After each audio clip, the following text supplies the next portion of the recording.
All right, cool. I don't have a prologue tonight, just because we have a couple people missing.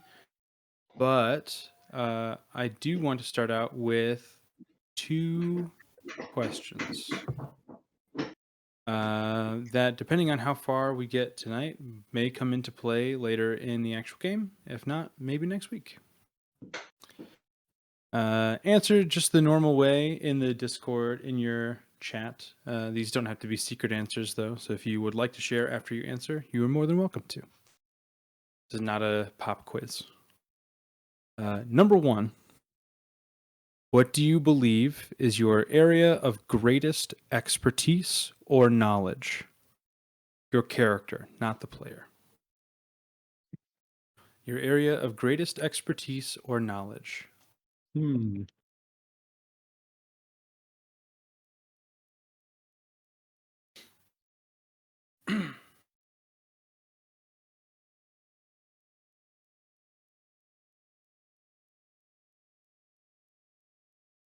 Now, is this what do I think that their greatest strength is, or what do they think their greatest strength is? What does the character think their area of greatest experience or expertise or knowledge? Not you as an outside observer that actually knows.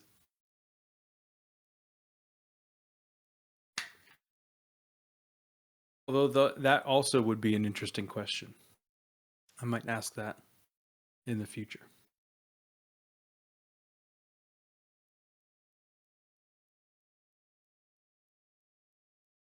Okay. Everyone's gonna be like, "I punch good." Yep.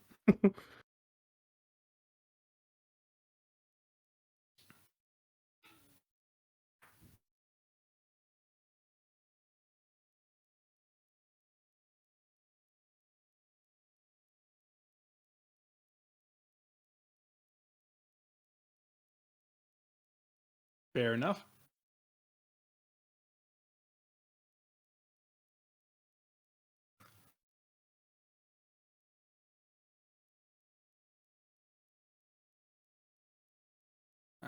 I feel like these are really unbalanced questions. I'm going to bring the mood way down with question number 2. Perfect. Also, the simplicity way down. It's going to be way more complex.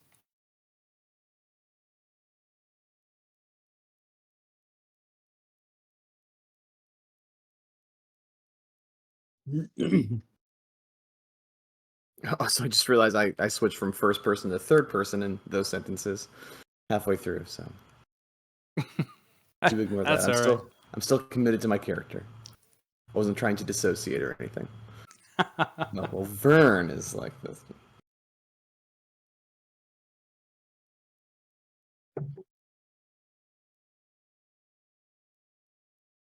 Nice. Good answers. Question number 2. What do you believe is the most unlovable thing about you?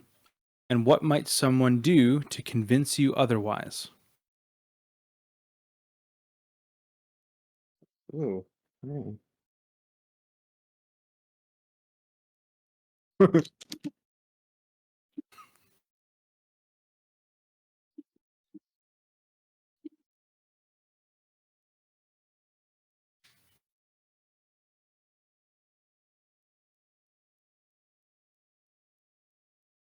Vern is so lovable.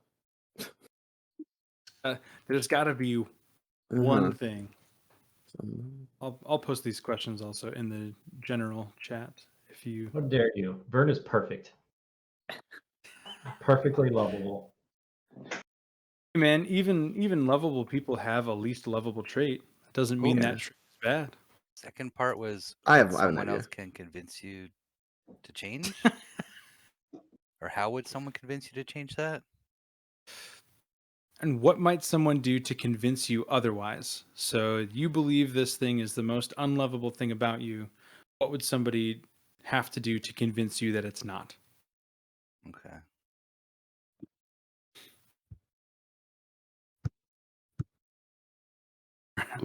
Urzak's answer is that's a good answer. Yeah, That's a good answer. it's so right too. Yeah.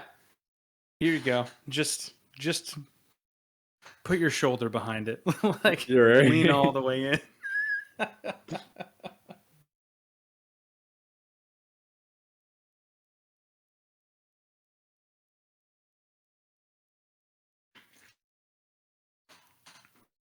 Hmm.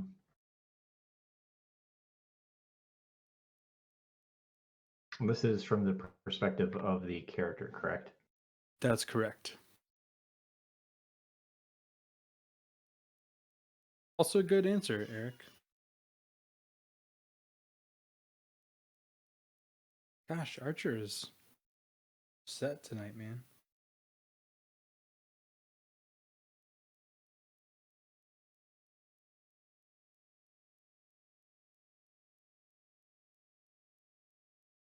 This might take me a minute. That's It's okay. actually a good answer, Barlow's, because he blacks out. So he literally doesn't hear 1% of everything. Right.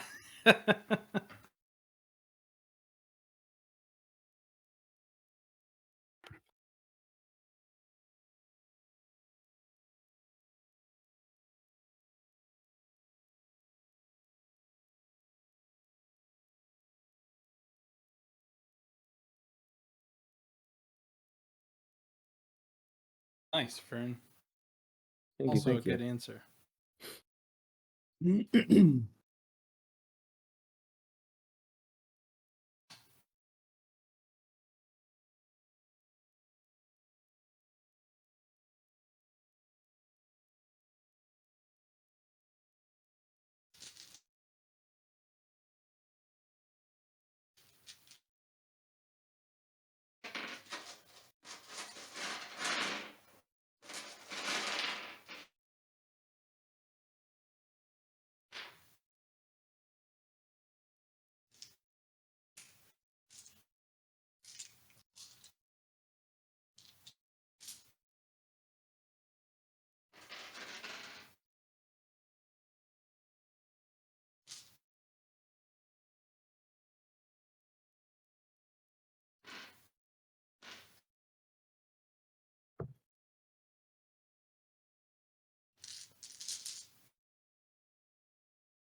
Did I stump you? It's weird because like it probably isn't what you would initially jump to, because I don't think it's something that he would think about. Like one thing he would think about, but then it's like what others. Right. It's the second part that catches you. Yeah.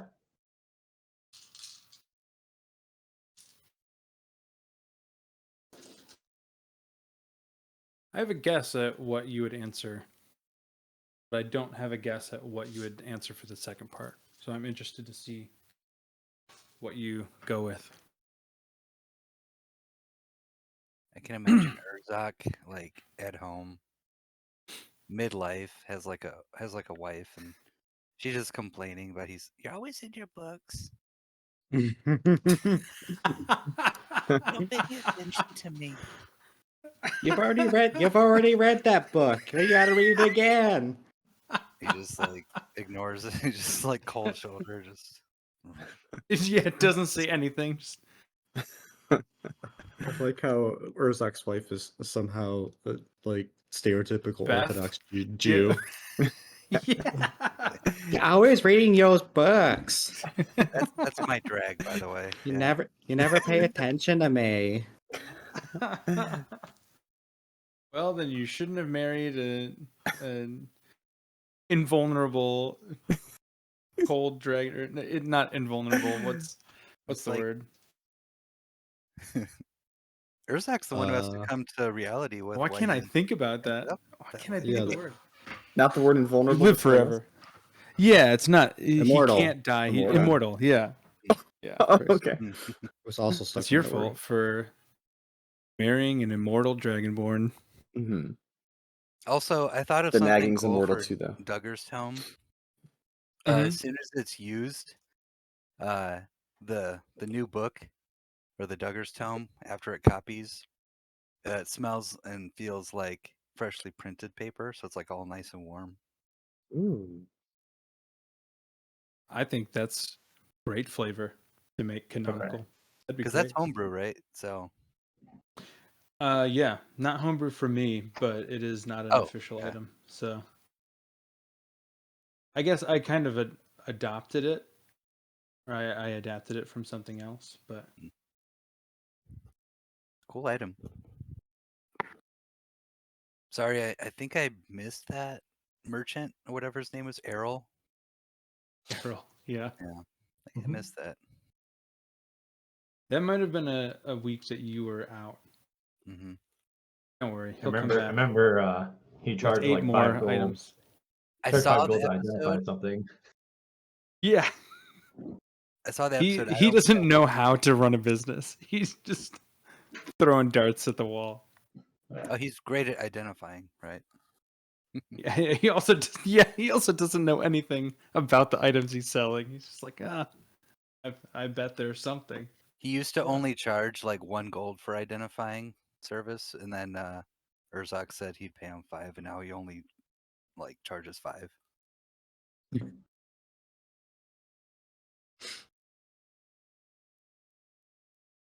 I had an idea, Barlos, and I was having a very difficult time trying to put it into words. No, that's good. That's pretty much along the lines of what I assumed you would say. That's a good Yeah. answer. Like it. Cool, guys. Let's hop right into the session here. So we left off here, are coming up on top of this cave opening. You are walking up to the top of the cave opening above it, and down below you see 2 of these sentry constructs that you have encountered before. You had heard 2 voices from within the cave as well, but you cannot see them. One of which belonged to the Black Rider. And away you go.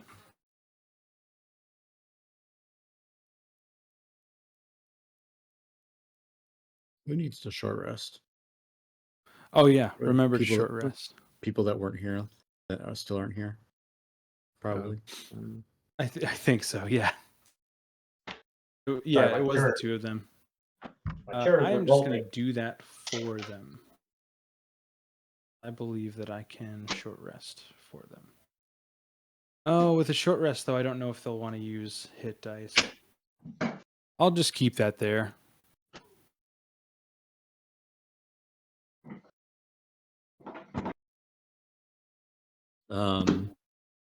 Is this how close we are to? I don't think so. I think you were like closer to like 30 feet away. I knew that you were pretty far away, but you at the very end of the session you walked up closer. But I don't know that you're right up by the lip of the cave like this. I thought it was the opposite, where we were close and then we said, "Let's back up." Oh, maybe. Wait, no, yeah, because at the very end we did get closer because we saw. I think we saw these. Yeah, these little boys. Oh, where is somebody? Oh, That's good correct. call. Yeah, 35 feet tall opening.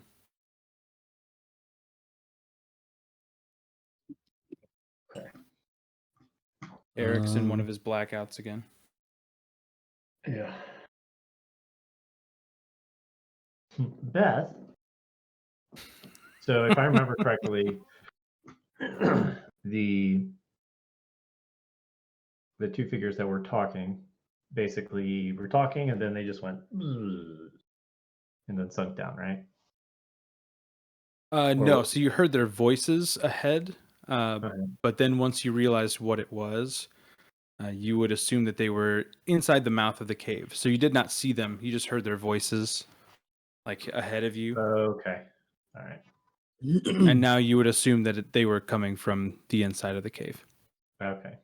So it was more of a, it was less that they actually went down into the ground. It was more that they were just descending. Correct. Okay. That makes a lot more sense because 2 weeks ago, I thought you were saying that they literally melted into the ground. No, It was very that's confusing. I'm sure my fault for not explaining it correctly. It was also at the end of the session. I was just like, what? Yeah, also that. Okay. Let's wait for Brad, but yeah, Urzak's like he's still very impatient. I'm just gonna fucking run up to this edge and pull out the spectral spear for my armband and huck it into this boy down here. What does it look like when? So the pearl is bright red, Mhm. but based on it manifests based on your relationship with the creature whose soul was used to make it. So what do you think the spear looks like, and how does it manifest out of your hand? I imagine that he carries it. So he has a shield on his left arm.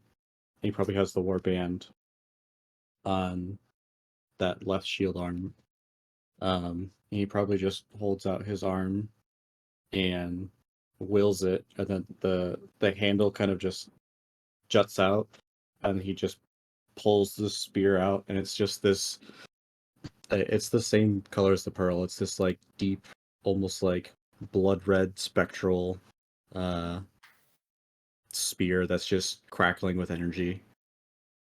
Um, yeah, and like I said, he's super impatient. He's just gonna pull it out and just huck it, and then whether it hits or not, he's gonna jump down and just start wailing on this thing. Yeah. Go ahead and roll to attack. Is he surprised? He is surprised. They are both facing the opposite direction. Okay. That is a 21 to hit. Yeah, that hits for sure. That is 10 points of piercing damage. Piercing damage. Okay, yeah. How do you want to do this? There's just a moment where people are like, Urzak can tell there's about to be another conversation, and he's had it with the conversations and the random NPC or the random people showing up to bring up Yeah. beef when he's in a hurry. And Yeah. the second that he recognizes the conversation's about to start, he's just like, just like gets up and then just hucks the spear at that dude. And I imagine that you have like a camera shot of just this poor little robot just on a quiet day, birds chirping, just staring off into the nothingness. And then this spear just like pins it to the ground, and there's just like sparks start flying out, and yeah. And then he's I love that. gonna. I am actually going to roll perception for the other one and see if he even notices that it happened. That is a natural 4. His perception is +1.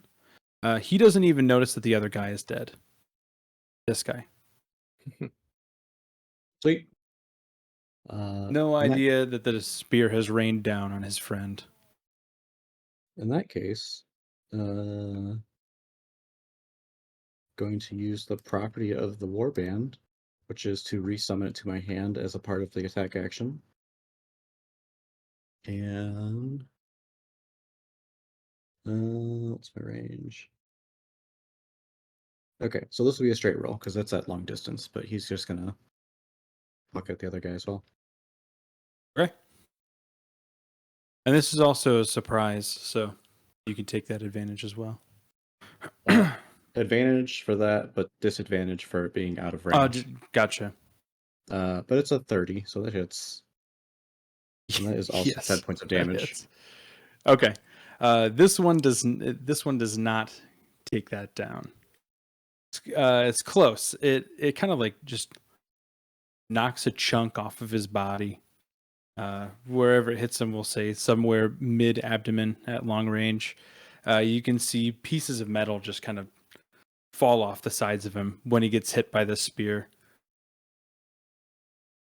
Great. And then last attack, I'm just gonna jump down Okay. and do a real cool. He's gonna summon then the dagger from the Mirren Warband and huck that at the dude. Okay. That one is a dirty 20. That hits. Make it D4. Barlos, do you remember my casting of Bless that I was readying? I don't, but we can go with that. What was Okay. the action? I said I would ready. What was the trigger? I said whenever we enter combat. Okay. Do you? I'll let you choose right now. Do you want the trigger to be an initiative roll or attacks being thrown? Um, At this point, Urzak is attacking this guy and he's about to die.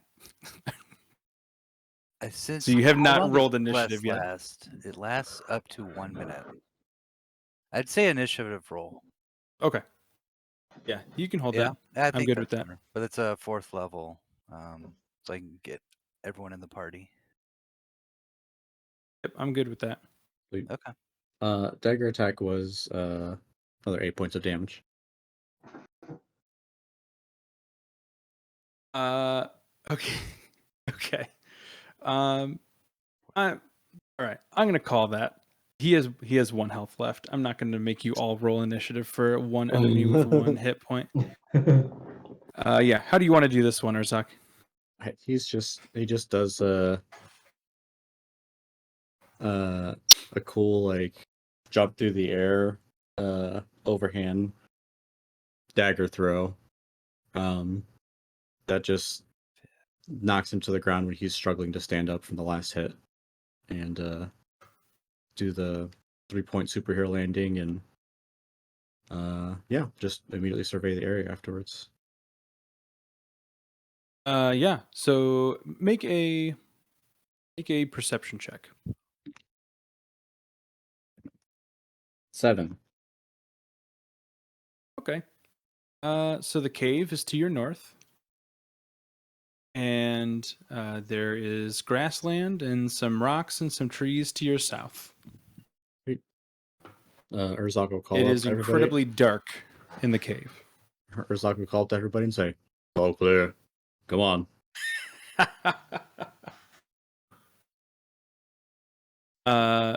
Flynn will be the first to move. He will jump down next to you. And he'll just kind of take his axe off of his back and flip it around and get it ready. And we'll say that Rackle and Adira come down too. I'd also like to cast Dancing Lights and send them through the cave there and see what I can see. Yeah. So from the point of from the mouth of the cave, it looks like there is a bit of a short tunnel that narrows and into a sharp left turn. So maybe 30 feet in or so, turns sharply to the left. But you can see with with your dancing lights, which I will make in a second. Once you guys enter, you can control those. There are several different types of mushrooms and different kind of nocturnal plants. Some of them are emitting a very dim glow, not enough to be able to see anything, but it looks damp in there. It's not a dry underground cave. It certainly has lots of plant life that you can see growing out of the walls and the ground. Sweet. No creatures, though, from what you can see.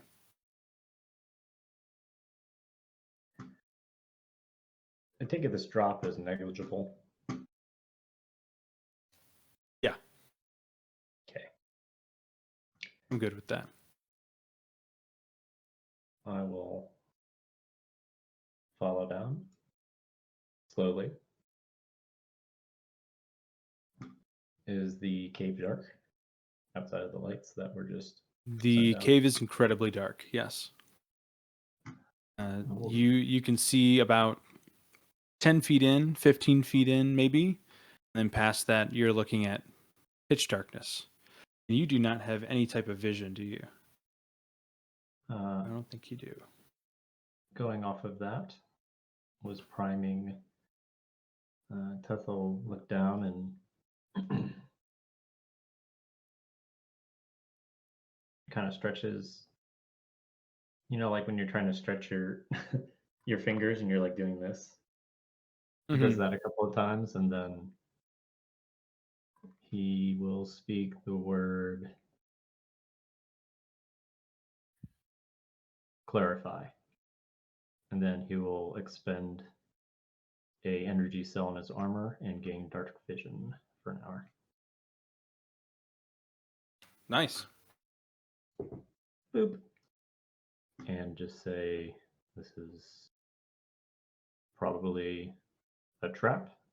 Not that that would stop us from going in. I'll keep my eyes out.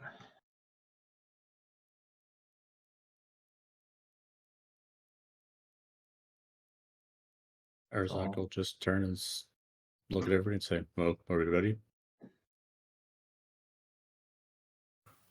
Flynn will say he's going to turn to the party and he'll say,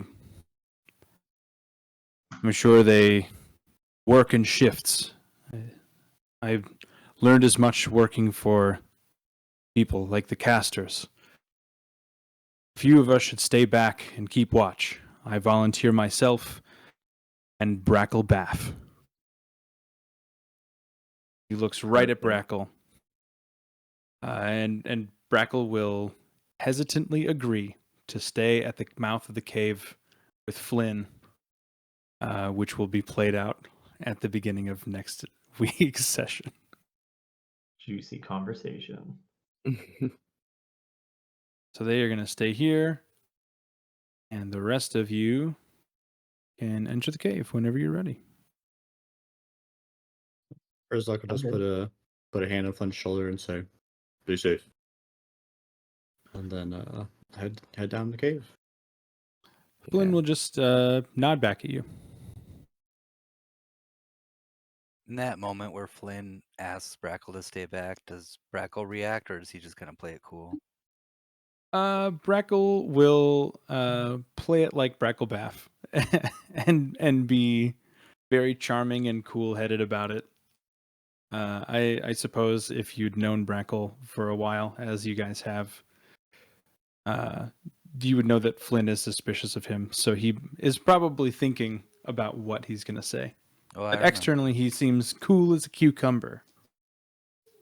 Can't tell if he's bothered or happy because he's so deceptive. Right. He's so deceptive that he's just neutral all the time. He has no expression. I can't read this guy. Teth, I need to give you some dark vision. Oh no, I didn't think about that. The bubbles. While you're doing that, hey Vern. I'm sorry, is there a Vern here? And I wink. Oh my god. Jesus Christ, I forgot your Beth. That's so funny. Beth, you are so frail, and just stay close to me so I can protect you. Aw, that's nice, you strapping young man. Yes, And he of will course. he will snuggle on up next to Teth. Beth will stay close by. I know I called you Vern, Beth, but I'm not a man. It's cute that our names rhyme. And I like put my little frail hand like on his arm to help me like to guide me down into the uneven cave. Perfect. They've both Bug killed game. equally the same number of people in their lives. Yeah. Above game, Uh, Corlon wants to burn, right? Like, I'm not misremembering that. Correct. Yeah. Okay. Okay. Yeah. Carry He on. he specifically told Vern that he needed him to go and get the orb. Okay. He also said that his friends would kill the rest of the party, so he doesn't need you guys at all. Yeah. What's To answer Urzak, Eric will just say, "Let's go save Eleanor." onward? What's Urzak the will radius save for I dancing too lights? will grab Urzak's hand as he walks. Okay.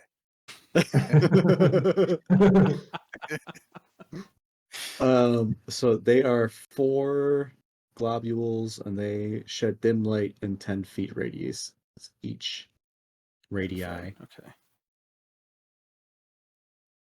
Cool. They must stay within 20 feet of each other, which basically gives me a snake, what, 80 feet long of dim light. Yeah. Or no, it would be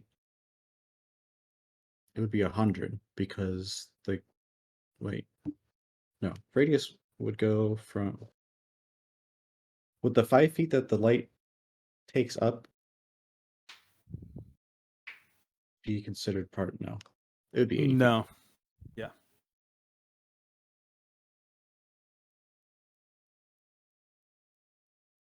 Oh, there are so many tokens on this map. Holy shit. Eric wants to tell Urzak. He wants to compliment him on his job with the 2 robots.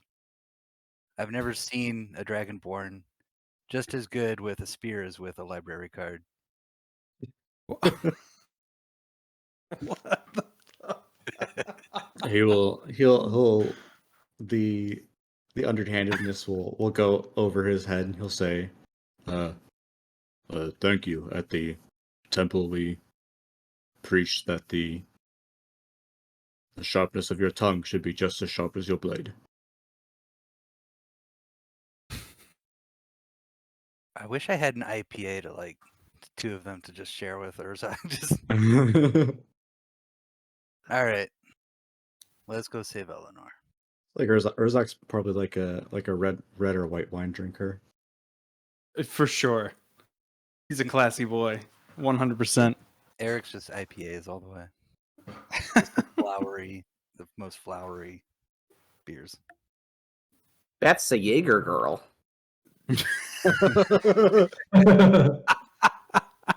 She likes the licorice. I feel like if Teth All drank, right. he'd drink Goldschlager. Yeah. What? That'd be fucking weird.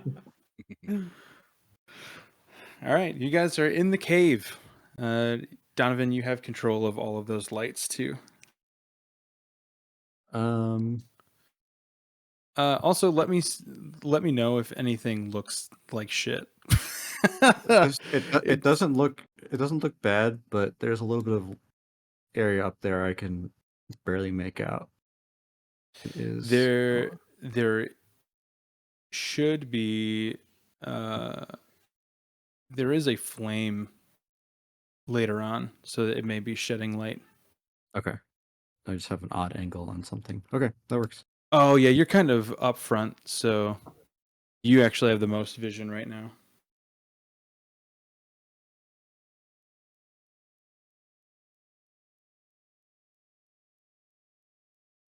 Cool. Oh my gosh, I think this is making my whole computer go so slowly. Mm. This map has so much stuff on it. Yeah, if you do a lot of dynamic lighting and stuff like that, yes. Well, it's a good thing that the whole rest of this dungeon is dynamically lit. What a treat for all of us. Perfect. All right, yeah. So you guys are in the dungeon. You have these lights kind of guiding your way. And I believe all of you have dark vision now, except for Urzak, who has blind sight and 4 lights. So they're pretty well off.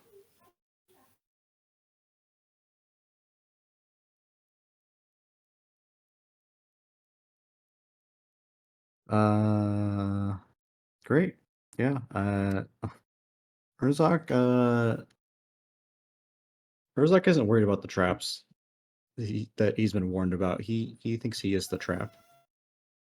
So Beautiful. I am he's the just, danger. he's just marching forward. Perfect. Yeah, heading into this next little cavern here, you can see a very purposefully laid out path on the ground. It is grooved as you would assume a towpath of sorts would be grooved.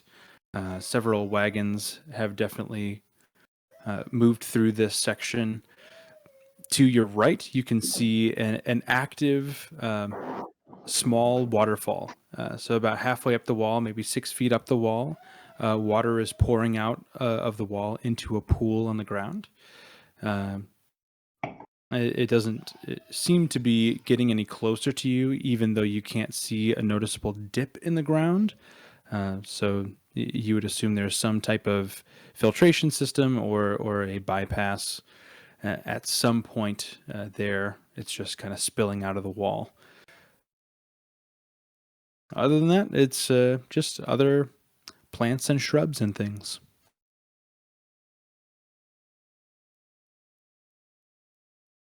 Sweet. Stomping forward. So is the We know to hit a waterfall trap. coming out of like the top of the ceiling? It's coming out of the wall. So it's not all the way up at the ceiling. It's about halfway. The ceilings are like 10 feet high, 10, 15 feet high. So kind of like, 6, 7 feet up. Yeah, I'll just as much as I want to go poke that waterfall, I'm just gonna follow suit of Urzak and just keep an eye open for pressure plates, tripwires, false walls, weird Sure. shit. Do you sticking out of the actively want to search for traps, Teth, or are you just Yeah, kind of moving slowly? yeah. Yeah. Make a perception check.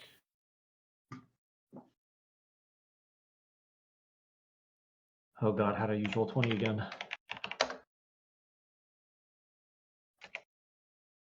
17.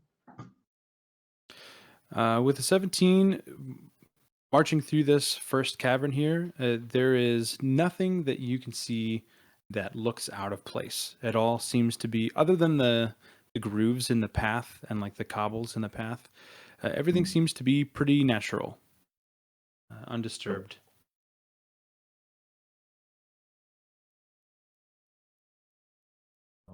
Before we go through, I'm going to have all 4 of you roll initiative.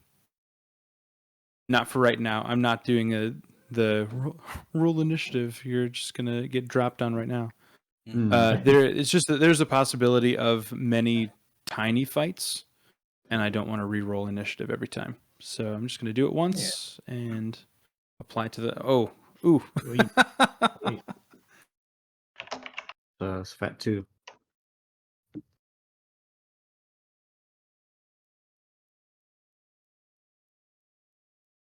Does this trigger my blast then, or is it for a different purpose? No, I'll have that Okay. add in whenever you get into combat when you would normally be rolling initiative for the first time. What's your dex, Eric? Dex is 14. Fuck, So we got I- rollies. Yeah, I rolled 19. That was good. You got to roll these, Eric, unless you want to just go first. Oh, roll off. I gotcha. Do we use a D20 for that? Yeah. Yep. Oh, you got me, buddy. I did 11. Yeah, you go first.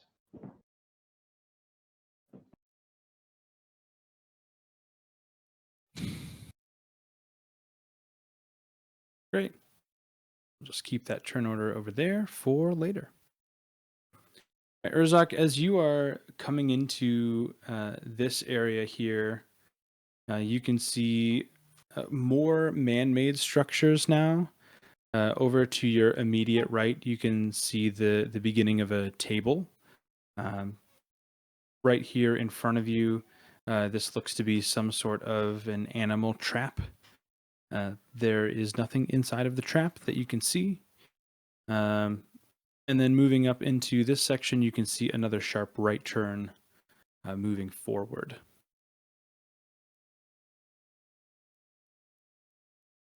And then looking to your right, obviously this is still pretty open over here. Can I? I'm still kind of with Teth, so can I come forward a little bit there? All right. Yeah, absolutely. Oh, I froze up, didn't I? Oops. I don't know if the intent of your initiative was for us to move and do stuff in order as well. Oh, no. No. It just, if you get into an encounter, I'll just have you use that order. Call out things that you want to do as you want to do them. At this point, Urzak turns back and doesn't see anybody. Yeah. And just gonna set one of the globules back over here to see There you people, go. and then he's gonna stop and say, "All right, maybe I can't see great down here. Maybe someone else should go first." Urzak, as you move your light back up here, you actually hear a voice saying, "Do you see something out there?"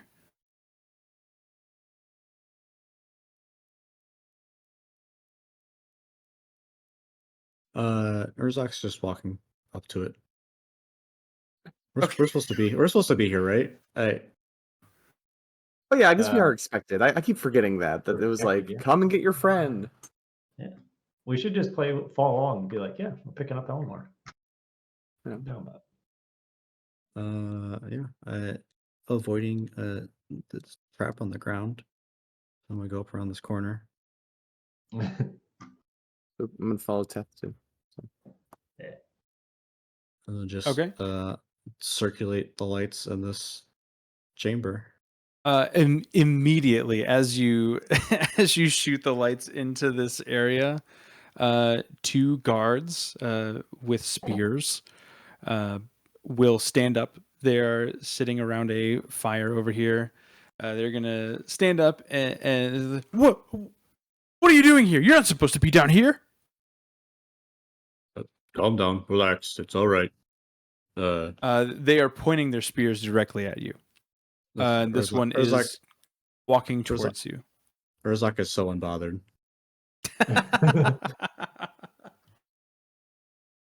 Really, Teth, it's all- Vern, and Eric, you hear a commotion up ahead. Perfect. It's not, oh, really? It's all right. Your leader asked us to come here. We're here to retrieve one of our comrades. Our leader? You know him? Oh, more like he knows us, but he did reach out. Okay. Well, what's his name? Didn't as I said, and apparently you didn't listen to me when I said it. But he knows us more than we know him. But he's a small little man, with the very large sword. So you do know Kenneth. If that's his name, then yes. I wanna scuttle up there too, and I'll be like, Urzok, did you find Kenneth? Oh, well, hello. Oh, he will loosen his grip on his spear. Ma'am, are you okay? Do you know this dragon? Oh, yes, a wee little bit, but I'm here to pick up our friend as well. Look at you boys working so hard. Make a persuasion check. Okay. There's a part. Or there's a, persuasion or performance. I'll let you choose between the two. Definitely persuasion. All right. Yes, 28. He will loosen his grip completely from his spear with his left hand, and he just kind of holds it upright in his right hand. In the lights and with the light of the flame, Urzok, you specifically, having been around a lot of them during your time in the tithes, would recognize these both as caster soldiers. They are at least wearing caster colors, so they very obviously are affiliated with them. The guy in front, he's going to say, "Yeah, if you said it, his name. If you walk back out this tunnel, take an immediate left, it kind of curves around to the right. Then you go through the waterfall at the end of the cavern there, and it'll get you into where you need to go." You're so helpful. Can I Of course, insight man. check that? Yeah. Once again, my insight's dog shit, but I'm gonna do it anyway. 7. You even with the 7, you kind of get the feeling that he is a foot soldier for a reason. He's not really given much responsibility. He can handle basic directions. You have no reason to disbelieve what he's saying. Great. I'm gonna pretend like I don't see those spiders up there, and just give a modest bow and say, "I thank you for your time. I'm sorry, I didn't get your names." The first guy is going to say, "My name is Ross, and this is Gareth." Ross, Gareth, thank you for your time, and I hope the rest of your shift goes uneventful. Man, you and me both. I'm here for another 8 hours. Well, good luck. I'll turn back and give Beth a little pat on the shoulder. Mm-hmm. I'll speak loud enough to Urzok and be like, "Oh, let's tell Kenneth about how nice those young men were." I agree. But You'll hear Gareth speak up for the first time, and he'll say, "Thanks, ma'am," like from around the corner as you're walking away. Good. Pleasant people, those guys, right? Mm-hmm. A nice night by the fire, Gareth. there was a moment like right before you stepped up, Trent. I was like, oh, maybe I'll go help talk with Urzok. And I was like, just imagining these 2-foot soldiers with a giant dragonborn, and then a fucking giant robot just appears out of a tunnel. Their He's little like, you know what? toothpicks held out. Yeah, I got great charisma, but yeah, that's not just a good look.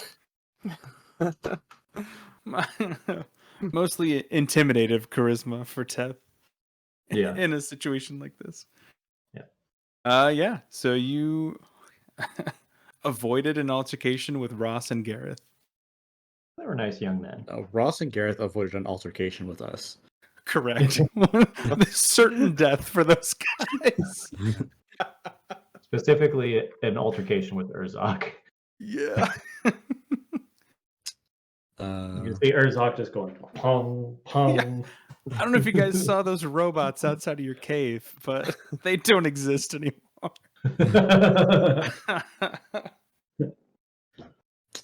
Great. So you said to basically go through the waterfall that we passed?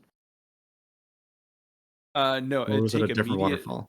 take an immediate left back through that cave. So back this way. There's another waterfall. And there is another waterfall, yes. Do I see a thing here? I think you just hid. Take that as a no. I mean, it's gonna drop down on you when you walk past, so it doesn't matter. Right. In the interest of not metagaming, Yeah. Urzok's gonna immediately ignore his own advice to not be the one to go first.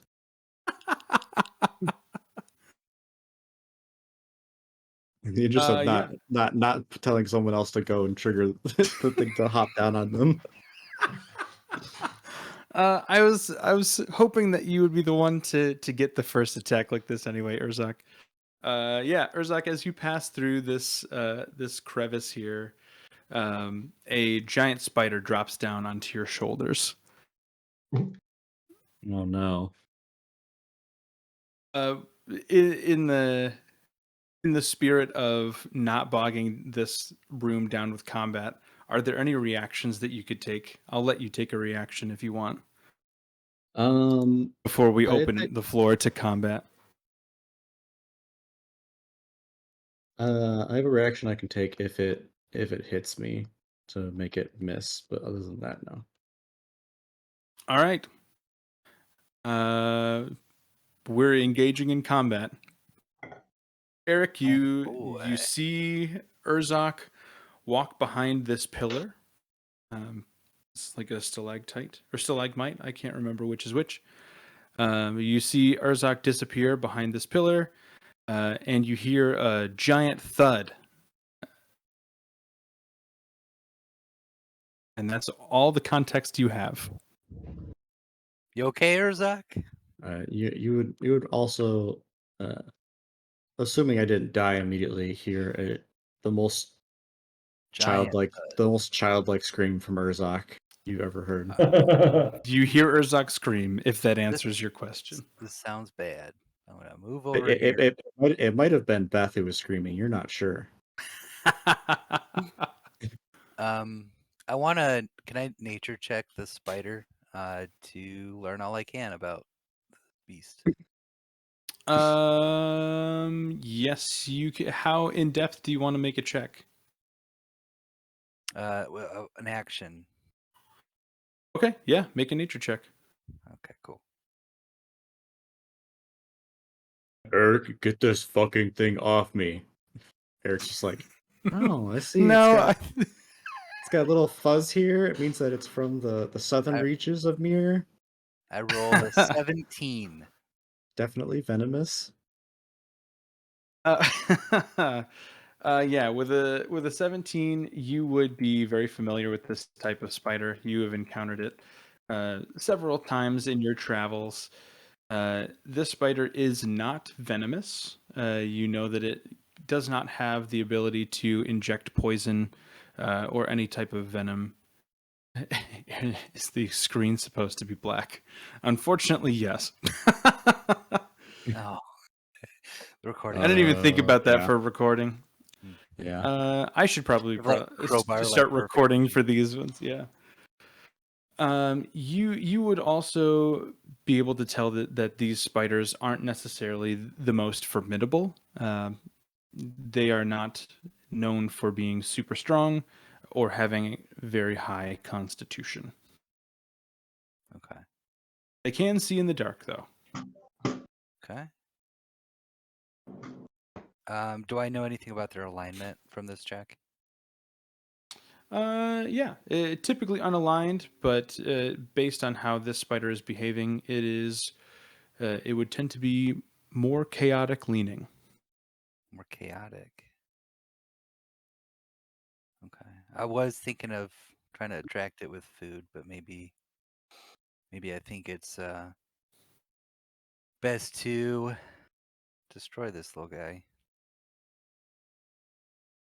How big Probably. is this spider? Out of curiosity. Like the size of a fist. Oh, okay. Oh. I thought it was like a fucking Labrador spider. Yeah. No, no. Okay. A giant spider in the sense that it's not like a millimeter long. Yeah, I gotcha.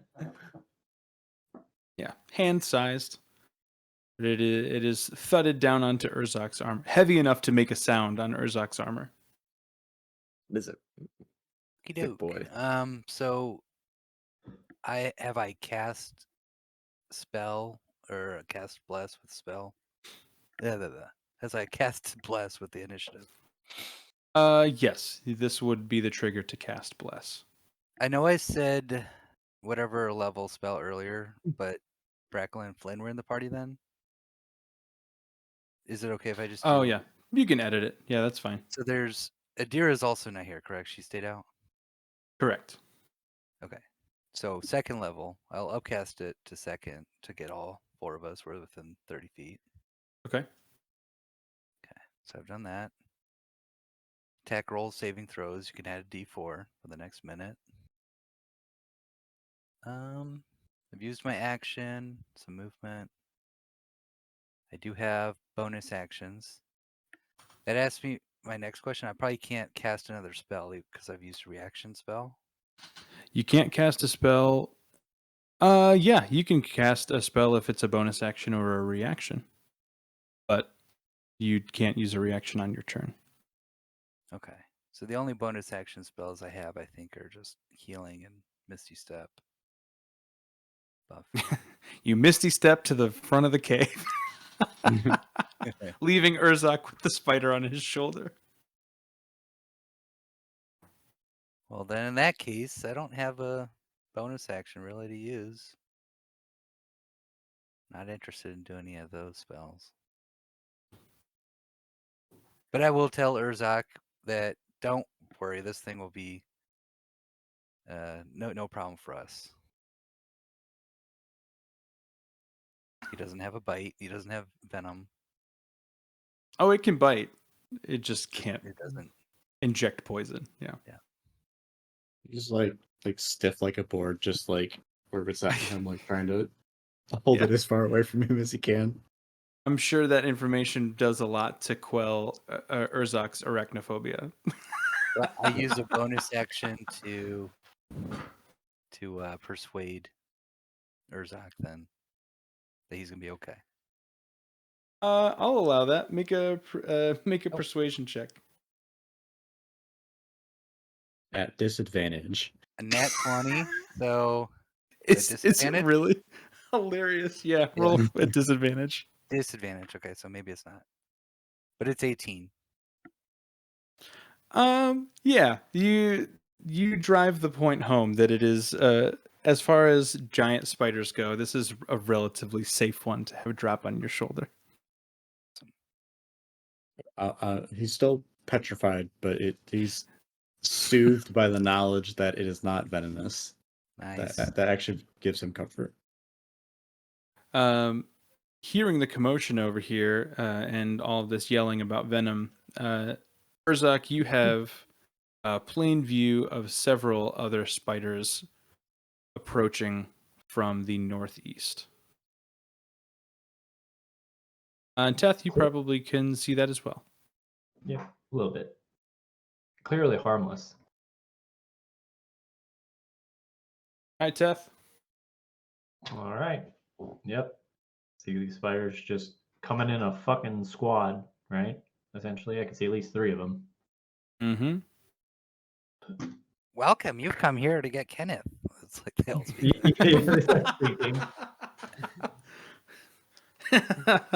Do you know Kenneth?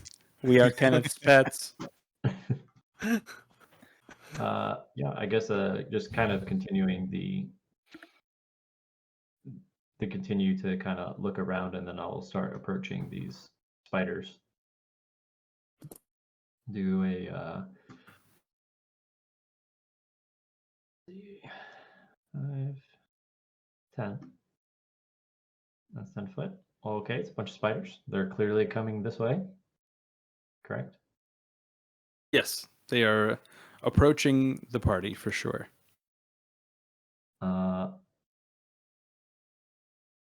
Teth is gonna look to the one that's just to his left, and he's gonna squish it. Okay. So Roll just to do- attack. Yeah. Add a D4. Oh, and I'm blessed. We're all blessed.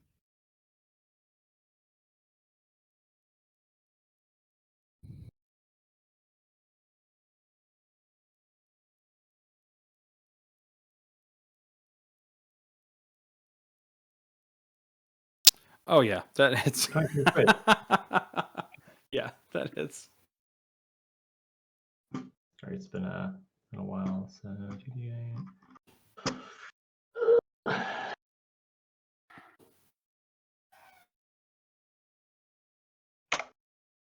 16.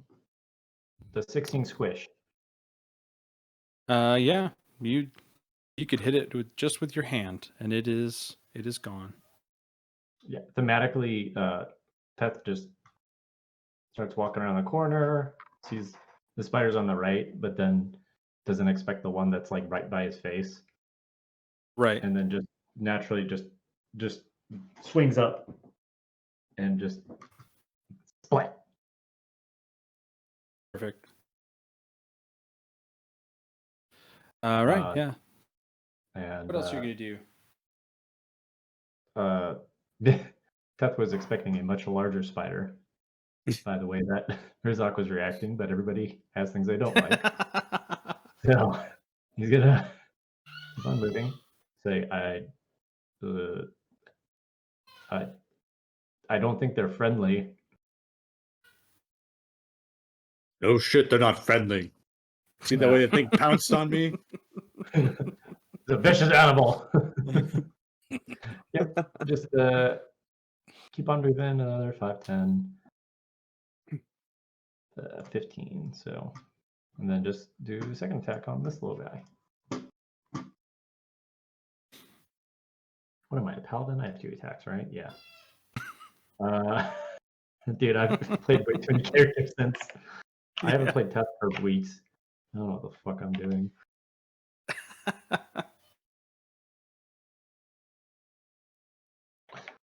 Yeah, that hits. Oh, cool. I saw the one and I was like, oh no. Spiders got to me too.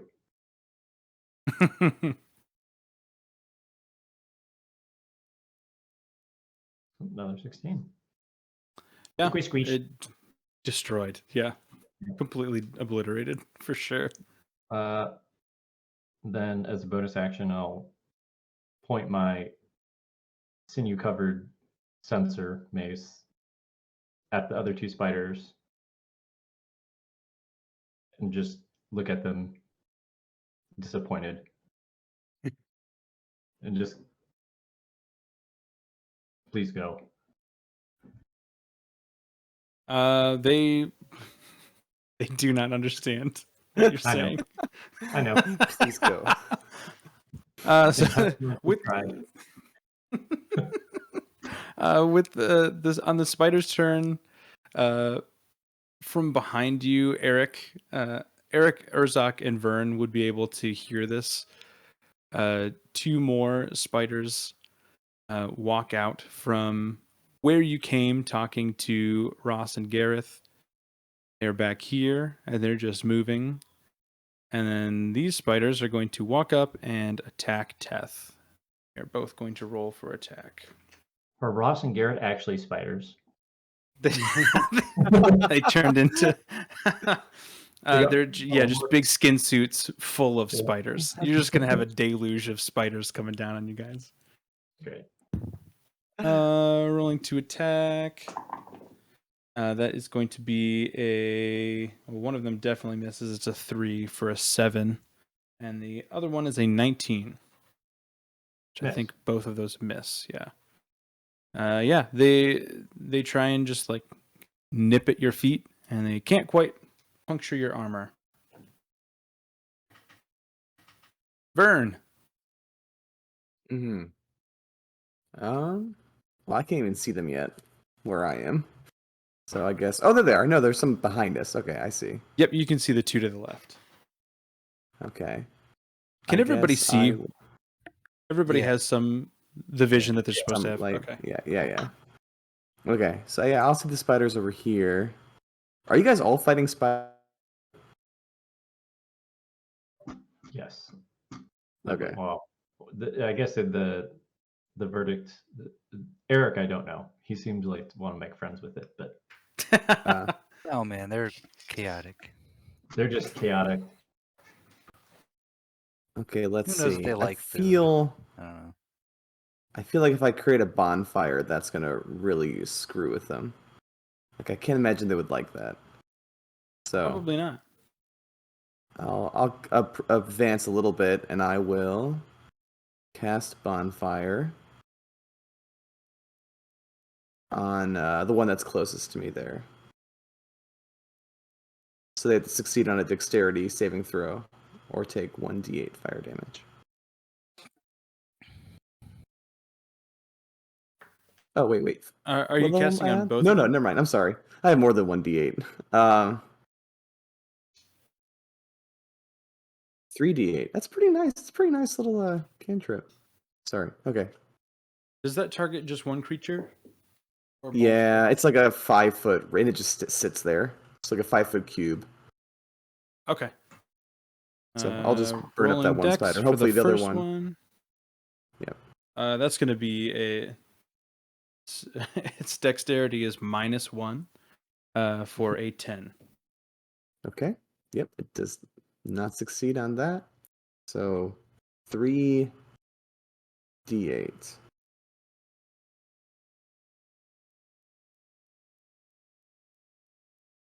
Um,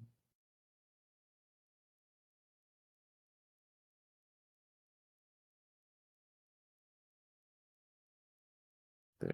13. Yeah, it burns up to ash immediately. Totally gone.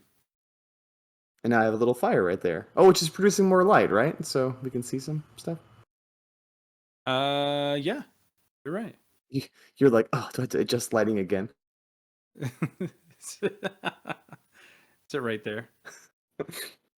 Hmm. Is that where you want your fire? Yeah, right there. Okay.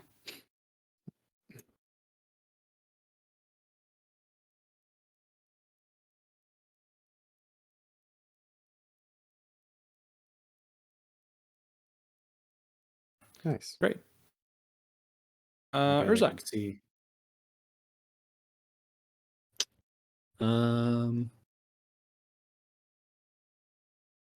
Urzak is going to see that his friend and compatriot Teth is in mortal danger. He's going to run up here and summon the flames alongside his blade and cast Green Flame Blade and strike out at the first spider here. Okay. I was really hoping you'd say level 3 fireball. I was considering Rhymes Binding Ice, but that might actually miss. 14 to hit. That hits. Great. So first fighter takes 19 points of damage. And Fire then damage or force damage? 9 of it was force, the other 10 would be fire. Okay, so it's obliterated. And then the Just flame skips from that one to the next one for 11 fire damage. Perfect. And that one burns up as well. Oh, I just deleted the light instead of. Fuck. Yeah. Yeah. Urzak, could you make a wisdom save for me, please? Uh-oh. Might be a minute, Barlos. What? No. There's Oh, nothing. this is what I get for switching out tabs all over the place. Sorry, I dropped numerous dice. I guess. Go another. Oh, you probably didn't hear me. Can you make a wisdom saving throw for me, please? Oh, yeah. 10. As you kill both of those spiders, you have just a fleeting glimpse flash before your eyes of a giant blue and white spider. Double your size, much bigger than these ones, standing at least 10 feet tall. It appears in the spaces in front of you, just for a split second, and then it is gone. Great. I'm gonna, I guess, use my bonus action to move the lights, which they're pretty much already where I want them. I'm gonna turtle up in this corner, like take a defensive stance. Okay. They can't come through the wall. Well, they're spiders. They can come through the wall. Damn it. They could show up anytime, any place. But he's just gonna spend the rest of my turn hunkering down. Okay. All right, Eric, back to you. Okay.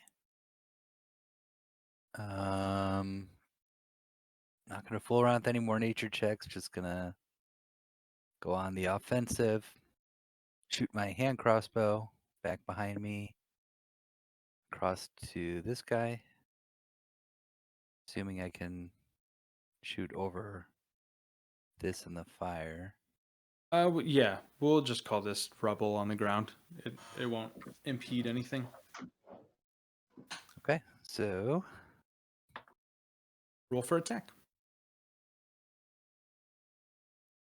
13 plus. That hits. Gotcha. Okay. So 23. Yeah. Okay. Yeah. And it's gonna be 6 piercing. Perfect. Yeah, it shoots straight through it, and it falls down dead immediately. Okay.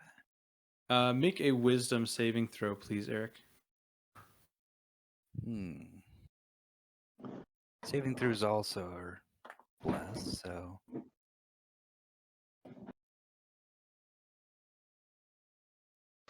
21. Yeah, you kill a spider and go about your way there. Okay, You're all great. good. Anything else? Yes. 20 feet of movement.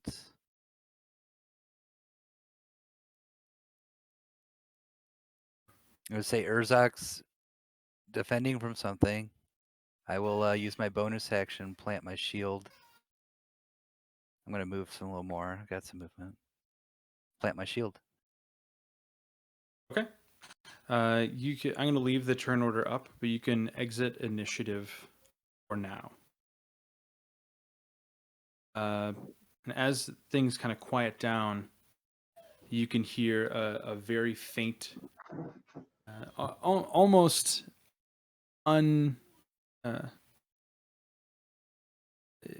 it's just so soft. It's very far away. Persistent click.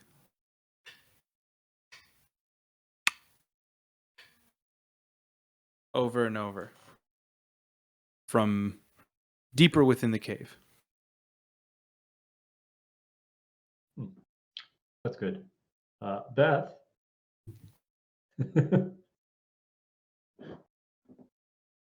Yes, honey. you Oh. want to you want to Oh come yeah, join sorry. us? Yeah, just admiring the fires, warming up these old bones. Yep. Can you do the line from Howl's Moving Castle? Oh, I love that movie, but I'm trying to think which line. Yeah. What a pretty Like something to fire. Calcifer or something. Yeah. What a pretty fire. Could I make an active perception check to see if there's any more spooters? Yeah, roll for perception. Can I don't know, can I help with that? But I was gonna do like a sound-based perception check. Yeah. Yeah, go for it. So roll at advantage, Teth.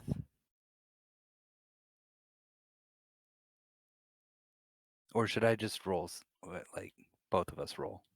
It's up to you. You can either give Teth advantage, or you could both roll how you normally would roll. Well, Up to you, Eric. let's say give advantage to Teth. Dirty 20. With a dirty 20, you can discern that the clicking noise is likely coming from a single source. Can't see what that source is, but directly in front of you, you cannot see anything. All of the walls are bare, other than these tufts of moss and mushrooms and things like that. From behind you, you cannot hear anything other than the crackling of Vern's bonfire. The only thing that you can sense around you with your available vision and your hearing capabilities is a single source clicking sound deeper within the cave. So I would say with a 20, Teth would be able to discern that there are no more spiders of the type that you were fighting. Cool. Great. Mhm. My favorite. Bigger spiders. Why did it have to be spiders? That's Urzak. Urzak's like Indiana Jones in this situation. And more importantly, there's no waterfall in here, right? Great. So, yeah, you Not guys that you can can lead the hear. way. I can't see anything, and there's spiders. So, yeah, somebody who can see in the dark, they probably go ahead. Whoops. No, there's a tunnel. Yeah, I guess unless Eric is eager to lead. Yeah, Cool. after sort of helping you with the check and being confident that there's no more of those little guys. Not that you can see. Nope. Or hear.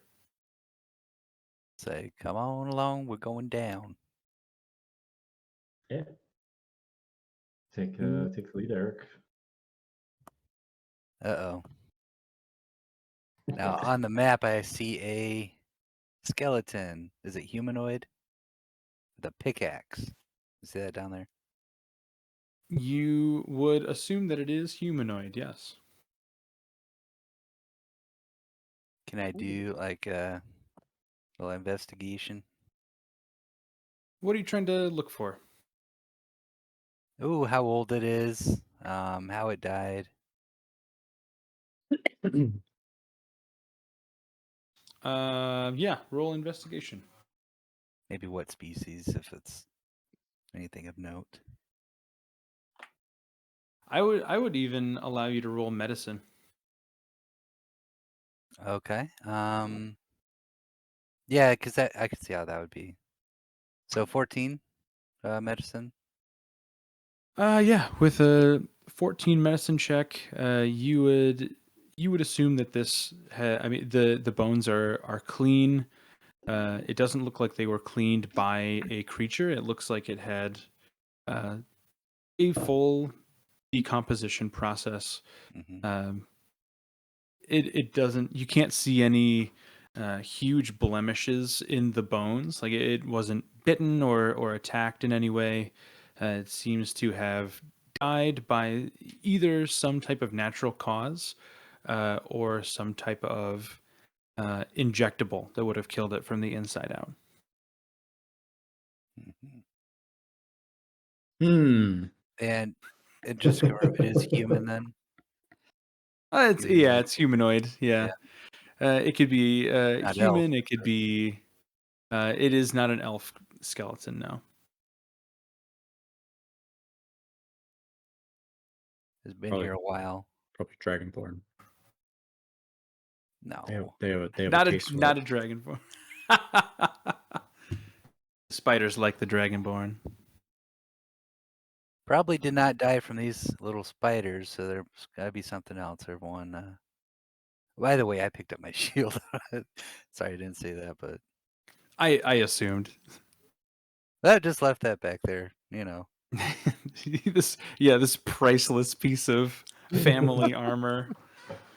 But Urzak, you talked to some dudes at a bonfire up there. What direction we headed, according to their directions? It's got two options here. I'm looking for a waterfall. That's all I remember. Okay, so I will point my ears. It's like a chameleon. One towards this tunnel, one towards this tunnel. Like a chameleon. Or if you want me to, I'll just try this one first. Yeah.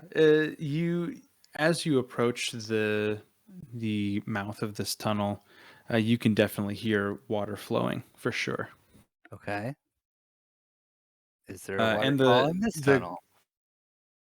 yes, comparable to the other one. Comparable. All right. At the opening of either side, the clicking is much louder. Okay. So they lead into the same area. I guess you'll have to move into that There's- area and find out. They lead into Two massive multiple spiders. areas at the moment. That Or would there's be an two assumption. spiders. Two spiders and two waterfalls. That would be the trick. It's just like an Got 'em. apartment complex. Like this is tunnel 1A. Every single tunnel looks the same, and they all come with a waterfall and a giant spider. 17 I'm gonna- units, all identical. I'm gonna walk over here and comment. Oh, this webbing looks like doilies. Don't you agree, boys? But like Nobody's responding to that. Vern is looking for terrifying encouragement doilies. that he's doing a good job with the. Yeah. He needs that. I'm embodying Beth well enough, guys, right? Oh, Beth, I think we should get you some tea soon.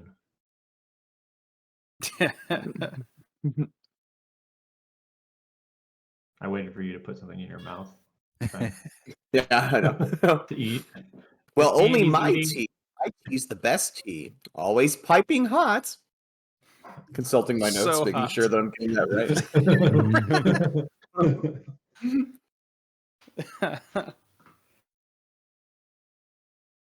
I would assume Plus is dropping by about this time. Yeah, I would say that Bless is gone. Coming through and investigating the body and walking back and forth between the openings. Yeah, I would say it's gone. Where we going, Eric? I'm thinking we've got. All right, so were you saying that the clicking was coming from spiders for sure, or like at this point we don't know what the clicking is? I mean, I mean, it sounded like loud. Eric's like, it could be anything. Yeah. As the DM of a campaign that's currently residing in a spider cave, I did not explicitly say that it was a spider. No. It just sounded like really loud clicking. I'm not a, monster animal person. Isn't that what a spider is? Monster animal person. Yep.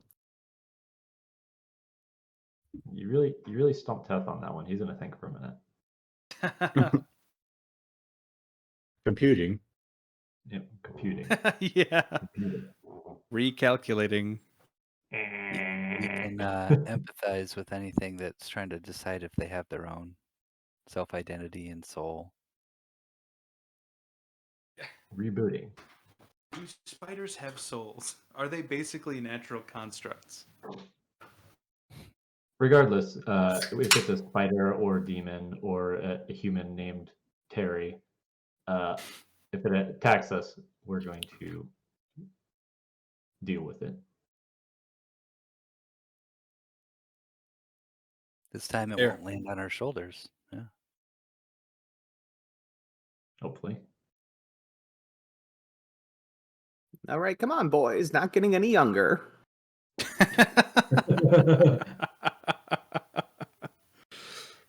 I'll Fair. just give guidance to Beth. So for a minute, ability checks, you can add a d4. No, that's nice. Not as young as you, Beth, and that's the guidance. Ooh, I shiver a little bit. Like, oh. Well, thank you. That's still not us moving forward, but I appreciate that, Eric.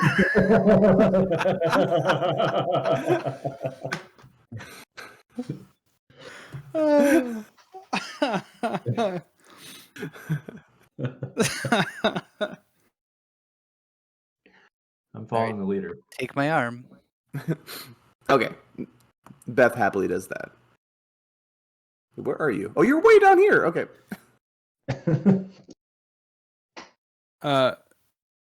What do we see? You see, first of all, you can see the waterfall, so it is revealed where it is coming through. It looks very similarly to the waterfall at the beginning of the cave. In fact, you could probably accurately surmise that this is the place that feeds into that waterfall. This hole in the wall back here is much bigger than the one at the beginning of the cave. It is a rough circle. It's a natural circle, clearly not man-made, maybe 4 feet in diameter.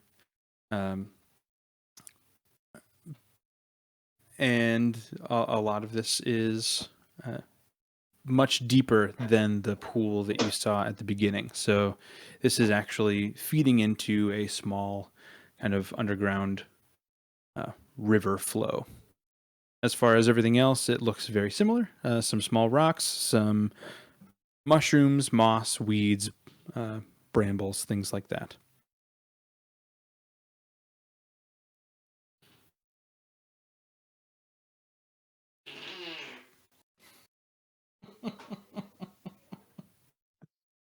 I heard that. I don't know what it was, but I heard it.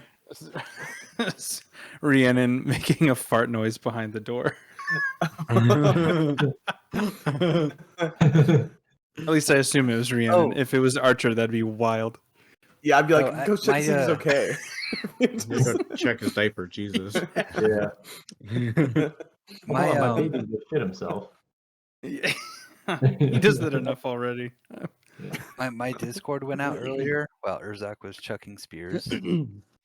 So if we want to try that, What? where Urzak farts every time. And he Oh, blacks oh. out. Oh, yeah.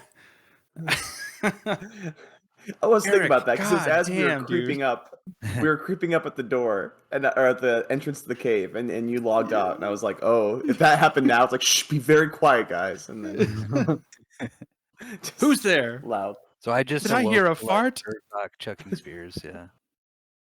Or were they robots? It's like fart detected. Yeah. I sense a change in the atmospheric pressure. So yeah, we gotta head to that waterfall. Yep. Wanna take After Well, you. I movement don't know that what you're way. so nervous about, Eric. Yeah, Eric, what are you so nervous about? Oh, Eric, make a dex save. Oh, Make a Yeah. dexterity save.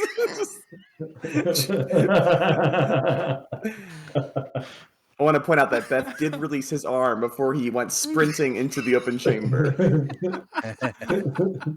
Guys, you're gonna love this. Rolled a nat 1. Oh, So it's Uh, a 3. and they lost. So we're Eric. gonna move you back here. Oh, I keep moving the fucking lights. All right, we're gonna move Eric back here, and dropping down on top of you, Eric, Mhm. is the spider that Urzak saw phasing in front of his face earlier.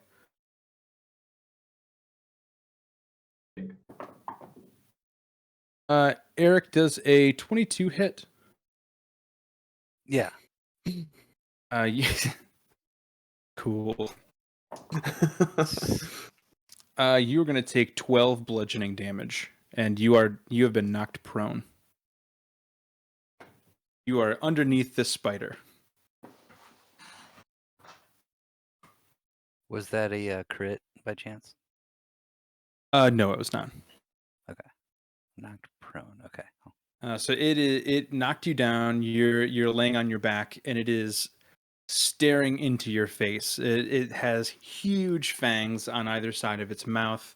You can see saliva dripping out at all sides of its mouth, and all 8 of its legs are this like crystal blue color and covered in tufts of hair. It's an ugly spider, and it's getting right down in your face, Eric. And we're gonna enter initiative again. Eric, what are you doing? All right.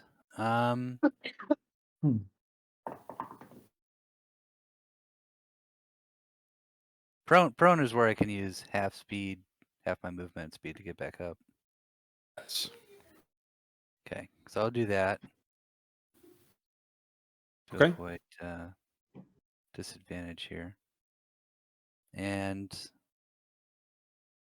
shoot away with my crossbow.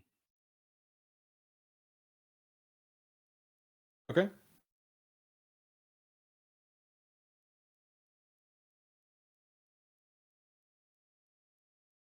Um,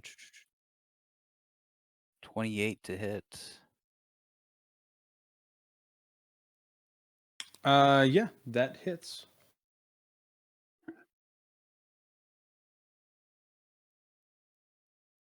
Six piercing.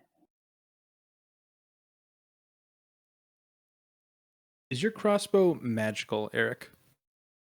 Yeah, it's a crossbow, comma hand +3. Okay. Is that considered magical? I don't know if that's Yeah, it's considered a plus, magical weapon. Is it? if it's a plus Is it weapon, plus? it's Okay. yeah. Yeah.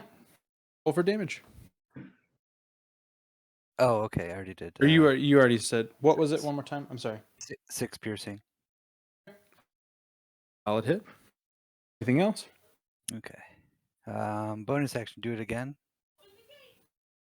Okay. 21 to hit.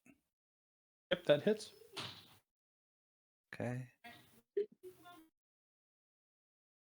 And 8 piercing this time. Okay.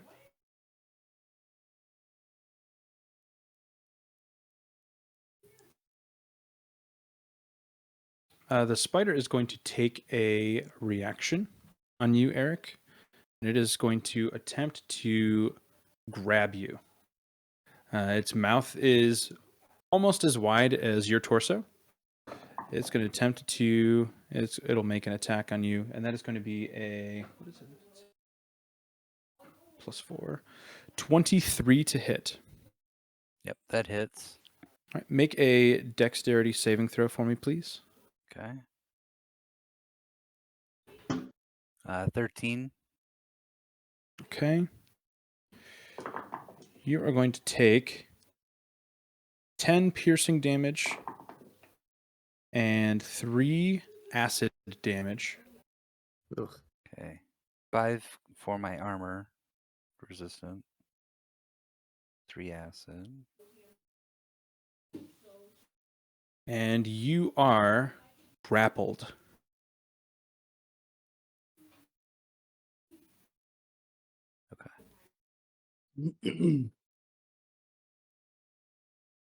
Death. Sorry, I'm rereading grapple. Goblin creature can use an action to escape.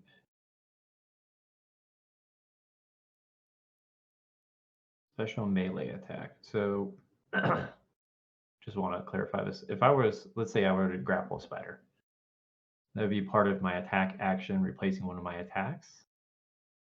I believe so. Okay. I don't usually grapple with my attack actions. I usually knock prone, so was not sure.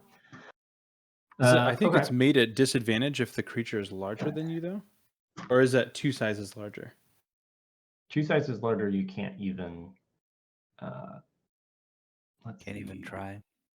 Yeah. The target of your grapple must be no more than 1 size larger than you. Gotcha. And must be within reach. All right, Teth. All right.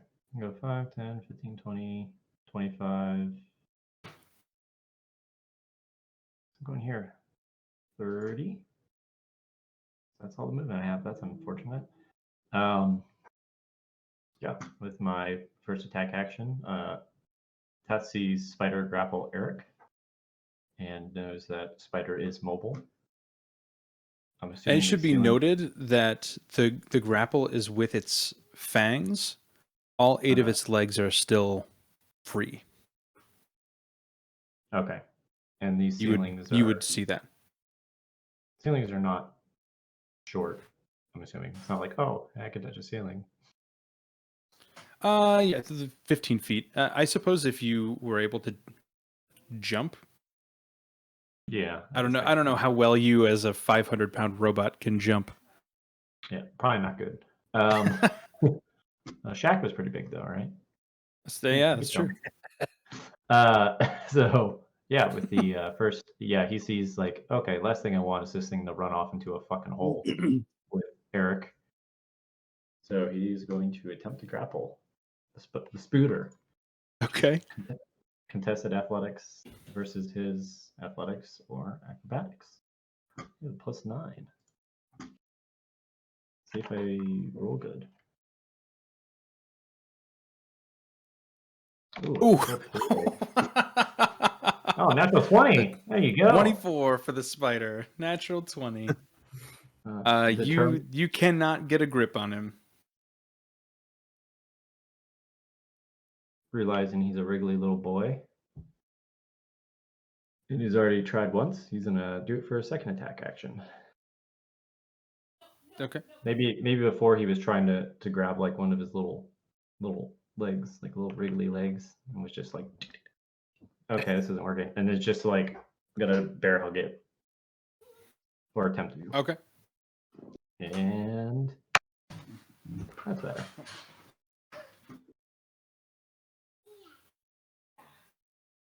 Hi. Oh, big attack. Hey, we had like reversed rolls. Whoa. It's milk time. Milk time. Milk time. What's the new word? I don't know the new word. What's Archer's new word? I didn't know Milk. Archer had any words. Yeah. Is it the fart noise? I hope that's what it is. Yeah. Too distracting at this point. Yeah. Your song says titty. Oh. It is kind of like milk, right? Oh, Yeah. That's Aunt's name? Yeah, correct. Auntie Titty. Just titty. Just titty. Archer, say titty. Are you gonna go play with? Do you hear him? Yeah. Titty. Oh my! Yeah. Perfect. Are you And this gonna is go all play with being Titty recorded. before that. Yeah. Oh, Yeah. Yeah. That's great. All So proud. right. Have a good night, buddy. Let's go find titty. How can you not be proud? It's so fucking funny. I love you, bud. Have a Can you good wave? sleep. Can you wave? I'll wave that way. There you Wave go. over. Can you blow kisses? Good night. Say good night. Excellent. Night. Night. Wow. All right, let's go find Titty. Goodbye. Oh, he probably can't hear us, right? Say Titty. No, you can't. Yeah. Okay. Okay. Titty. Back to your room, buddy. Yeah, we'll shut the door. Don't worry. Oh, where's Titty? Let's go find her. That's the funniest thing I've ever heard him do. Titty. Was that That's kitty? hilarious. Come on, I like how musical it is too. I know. That's Like supposed a to be little, kitty. like a jingle. Mm-hmm. That's how he says everything. It's always like super hard emphasis on the first syllable and a big pause and then the like a sung second syllable. Like he'll say uh-oh whenever he drops something, but it'll be like uh-oh. Oh my god. Yeah. The cutest little kid. Hmm. All right, what just happened? Did you grapple the spider? Oh, you sure did. I did. We reversed. Spider's now comfortably in Tess' mechanical arms. And he's going to activate his overshield with the bonus action. Okay. Ern Willoughby. Right.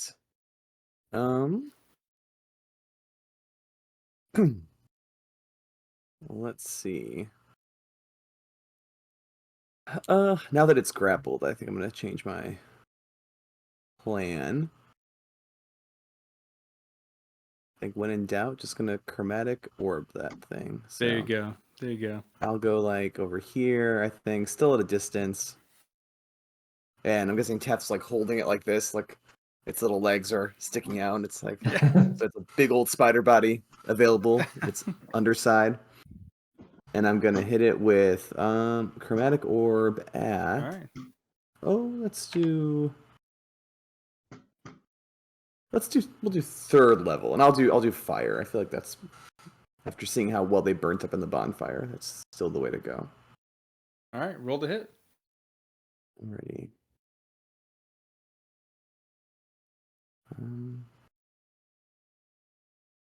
Change all this back down. Alright. That's so funny. Bam. Nice. Yeah, hits easily, for sure. Good. And then 5d8 fire. Nice.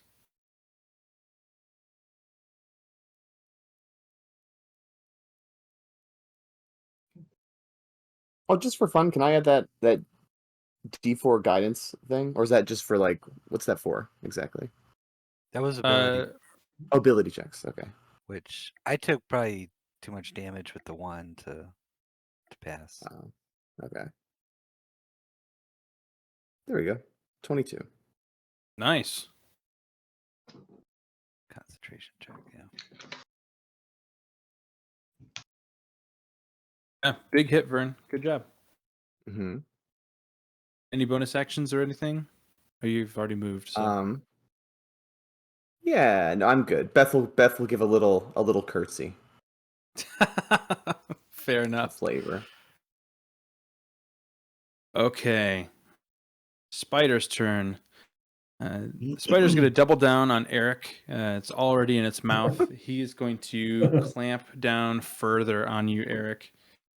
So he is going to. This is going to be an auto hit because you're already grappled in its mouth. So you are going to take. Oh, not bad. 13 piercing damage 6. and 9 acid damage. Ooh. Yeesh. For what it's worth, Eric, my original plan was going to be to reduce the spider, but I thought it had already released you. I didn't realize that it was grappling you and Teth was grappling it, like some weird chain of creatures. Yeah.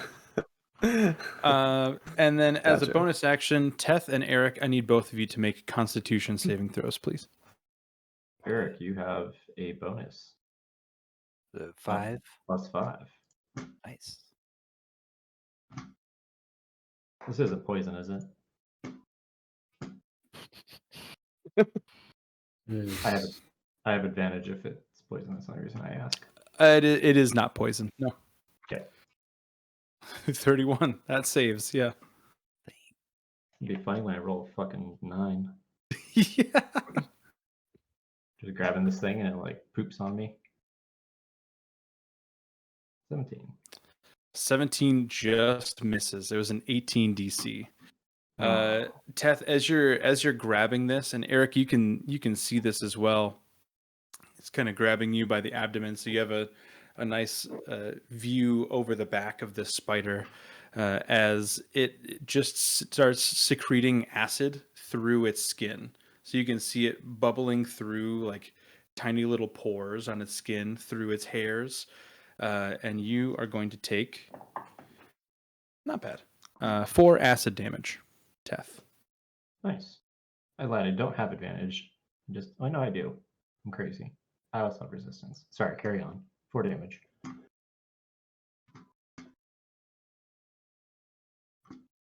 And it can't move because it's being grappled. Urzak. Urzak's going to like peek around this corner.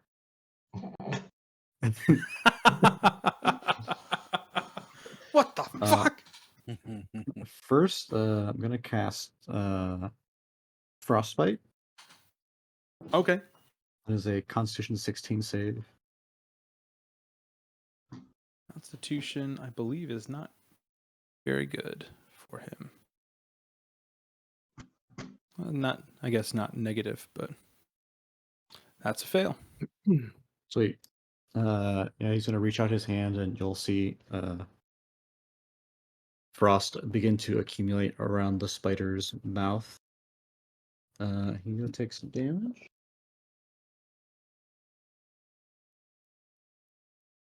Uh, 11 points of cold damage.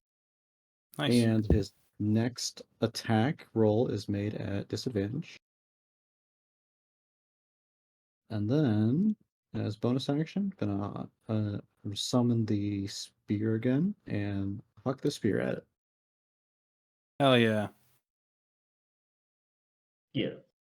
That is a 22 to hit That hits. for 12 points of piercing damage.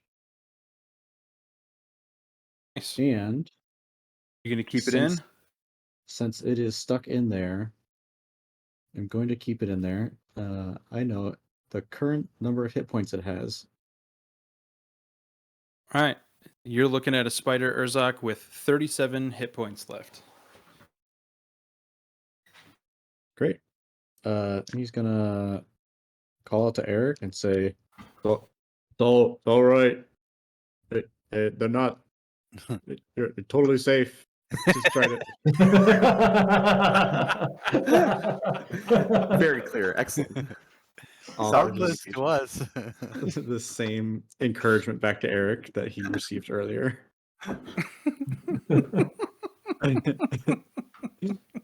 I'm just gonna like kind of duck back around this corner again. All right, Eric. Yeah. That was great. That was awesome. Okay, can I cast freedom of movement on myself? What's the stipulation? Is that So- magical bindings? Well, target can also spend 5 feet of movement to automatically escape from non-magical restraints such as manacles or a creature that has it grappled. Yeah, absolutely. So it Good should use of apply. freedom of movement.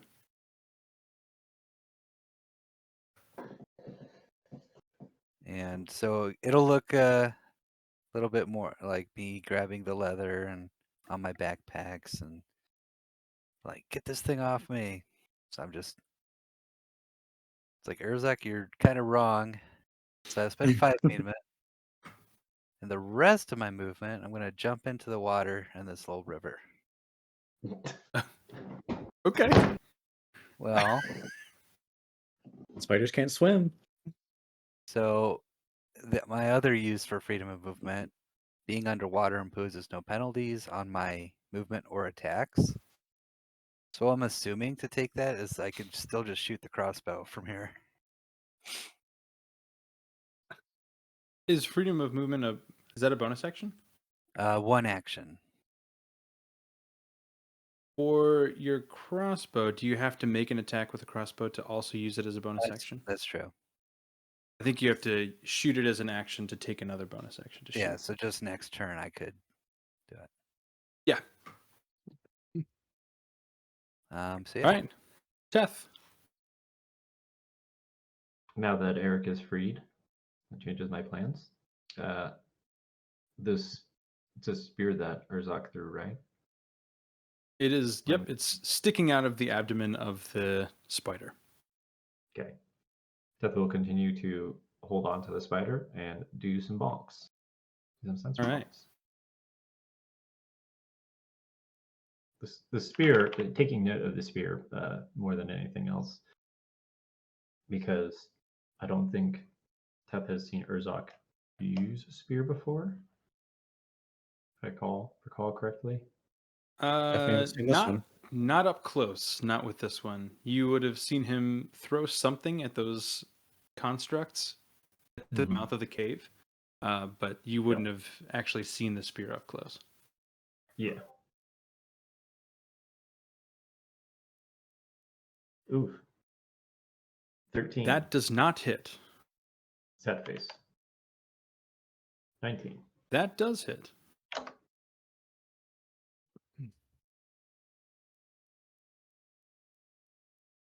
Nice. 12 damage. Do you need to separate radiant? Nope. Okay. And hold steady. All right, Vern. Actually, I take that back. Okay. Can I move holding this thing? Is it like a half movement thing? Half movement, yeah. Can I mean, because like test thinking, like, okay, this thing is. He doesn't want it to eat Vern next, or Beth, I suppose. So can he drag it to half movement? So this way, basically putting it, well, I guess not directly in contact with Urzak, but kind of poking him up, like, here's a big spider, stabby stabby. Yeah. Yeah, absolutely. This is not how it comes across at all. Nope. This is so Absolutely fucking not. funny. I don't know where you want to put the Look spider. what I got. Come give it a kiss. Basically dragging this giant spider over to him. Yeah, we'll have you just rotate it so it's right up in there. Hilarious. Yeah.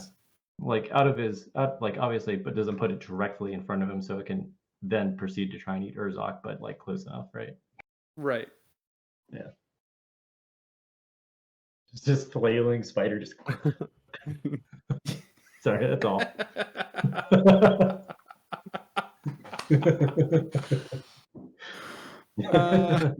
All right, now it's Vern's turn. All right, I'll see if they're trying to protect my frail form, and I'll back up even more. Out this way. Is this a stone pillar or something right there?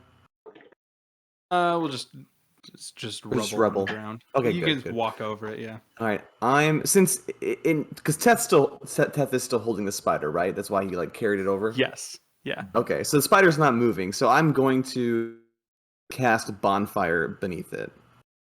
So it's a dex save. Because its turn is next, right? So if it's still there, it'll burn itself again at the end of its turn, provided that this works. That is true. Just roasting it over an open fire. That was a pretty good save. What is his dex modifier? That's a dirty 20. Oh, never mind. 18, so it's safe. Does the bonfire still appear? That's a good question, actually. Let's see. I think the spell is that you place the bonfire, but the save is it says to avoid the flames. You create a bonfire in the ground, and then it goes to all the rolls. Okay, good. So a bonfire is there beneath it. So it'll have to do another save at the end of its turn here, if it's still in that spot. Cool. Any movement or bonus actions? Nope. I'm good. Cool. The spider's turn. It is going to do the exact same thing as before, but it is also going to attempt to attack Teth as well. So Teth, it is going to make 2 swipes at you with its back legs. And that is a 24 to hit and a 15 to hit, which I think only one of those. Was Yep. the first First one one at is. disadvantage? Nice. Oh, first one is at disadvantage. That rolled the same. So there's still Nice. it's 2 19s and then a 13. Urzak goes to help him and just sees a spider again. Just like, dude. Never mind. Never mind. That's gross. sorry, dude. With one of its attacks, you are going to take 14 piercing damage. And I need another con saving throw from you, please. Yeah.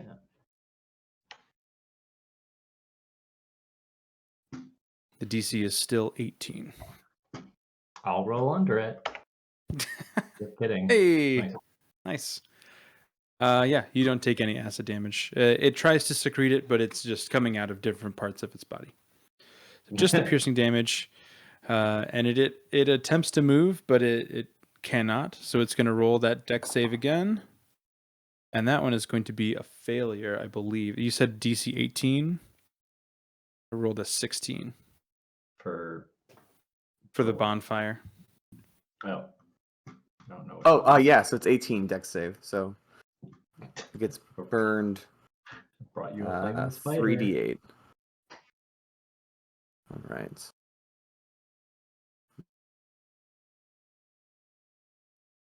That's like a terrible way to go, just being held in a fire. Over a fire. Right. Yeah. 13 damage.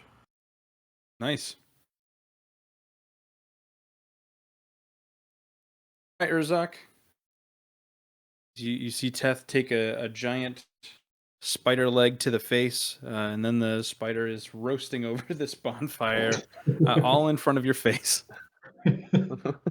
Yeah, fucking terrifying. How many hit points does he have left? 12. Okay. Herzog is going to muster all of his courage and step back 5 feet.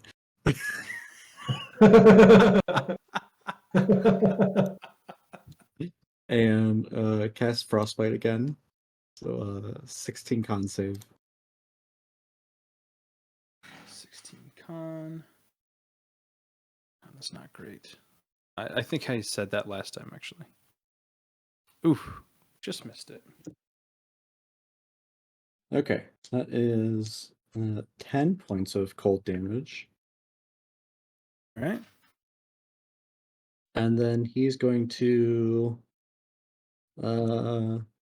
use his bonus action to detonate the spear. There you go. So that is, I don't roll for it, just roll damage, right? It reappears in my hand. Yeah, I can't remember what I put in there. Yeah, that's what it looks like. Cool. 8 points of fire damage. Ooh. Yeah, how does that look? How are you doing this? Yeah, Urzak, he has the sword in his hand. He looks like he's gonna go stab it in the belly for a second, and then instead has a flash of the spider being on top of Eric 10 seconds ago, like having a feast of him. He goes, "Nope, I'm good." Takes a step back, shoots the frost on the spider again, and then just holds out his hand, and the spear begins to glow like a brighter red, and does a bit of arcane whirring and explodes. And then spider bits are all over everything. Nice. Urzak, I failed you before. I wrote up this item so long ago that I forgot how it actually worked. To stick in to see the hit points, I should have had you roll a d20. and you I did. can stick it in with a 16 or above. Yeah, I rolled. Okay, cool. I forgot that was a stipulation that I put on there. So thank you. How big is the detonation? It doesn't say. It just says damage to the creature, Okay. but if the DM it dictates I otherwise, I would say the verbiage that I used is you can cause the spear to combust.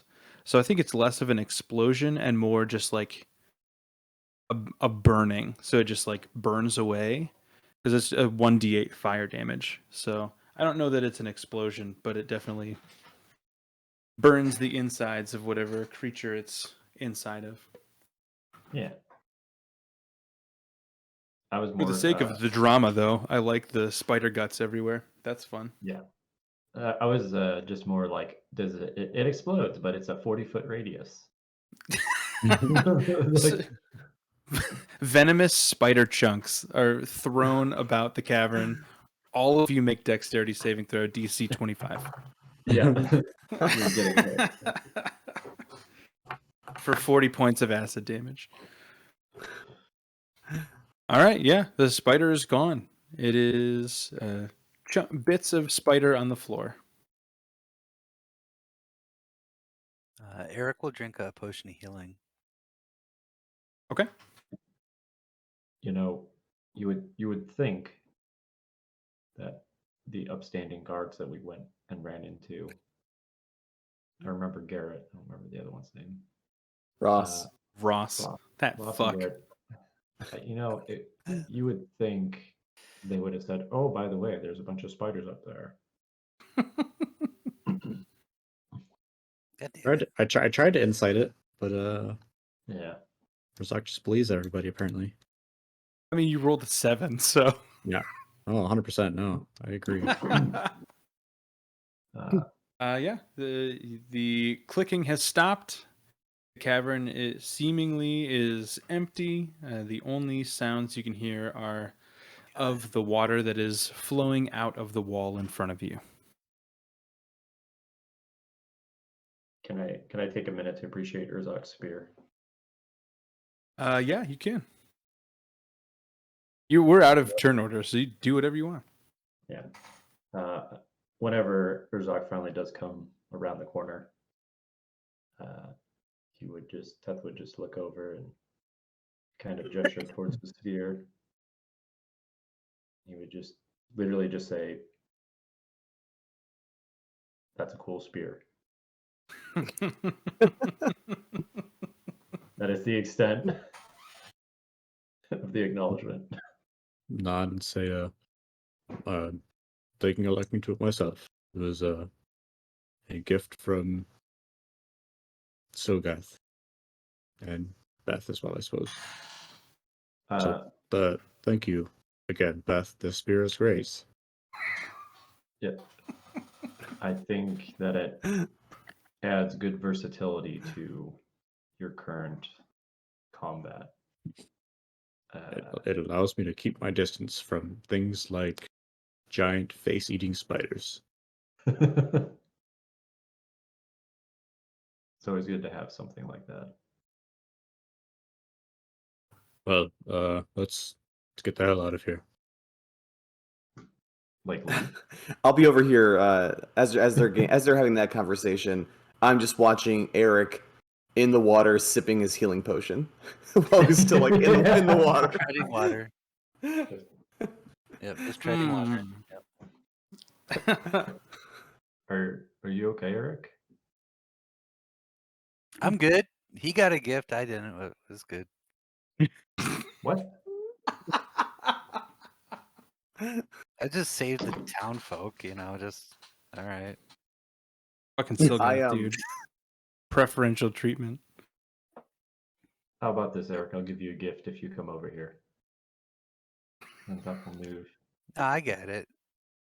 And then I want to heal myself. Let's do some spell. I could do healing word. down for third level. That sound good? Be good. On myself. Yeah. Yeah. Yeah, Sounds. cure I mean, wound. do whatever you want. Doing it. As You he are your does own that, master, Eric. as Eric does that, I cast shape water behind him and make bubbles rise up. It's very, very fitting for the sea elf. Just be engulfed in bubbles and water. That's considerate. He went over to the corner to go shit himself. Yeah, I did. Yeah, I did it on his own. Oh, Eric. I like that. I feel like the character didn't start off as sort of like bumbling and silly, but we kind of like have steered him a little bit that way. A little bit, yeah. Ever since he triggered that fight with all those plant monsters. It's just like, Yeah. oh, Eric. Yeah, instead of letting the civilian hit you a couple times, we're gonna start a giant combat with 20 fey creatures.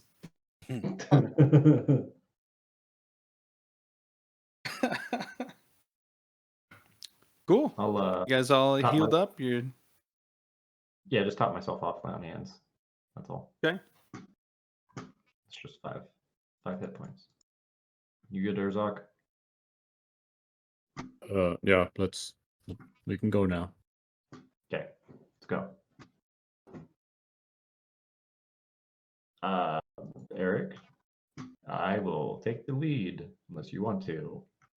No, go ahead and I'll give you guidance. So for Sure. a minute, you can add D4 to rolling ability checks. Good deal. I'm going to go over to that waterfall and start looking at it. I'm guessing it's Yeah, so the waterfall, just looking at it, I won't even make you roll anything, as it's pretty obvious that it is a faux. It's not a faux waterfall, but it is a faux wall behind it, very clearly inset into the wall. Like I said, about 4 feet in diameter, and you can see into this hole. It is lit a little bit better than the rest of the cave. You're looking at a small corridor, maybe 15 feet long, with a circular door at the far end of it.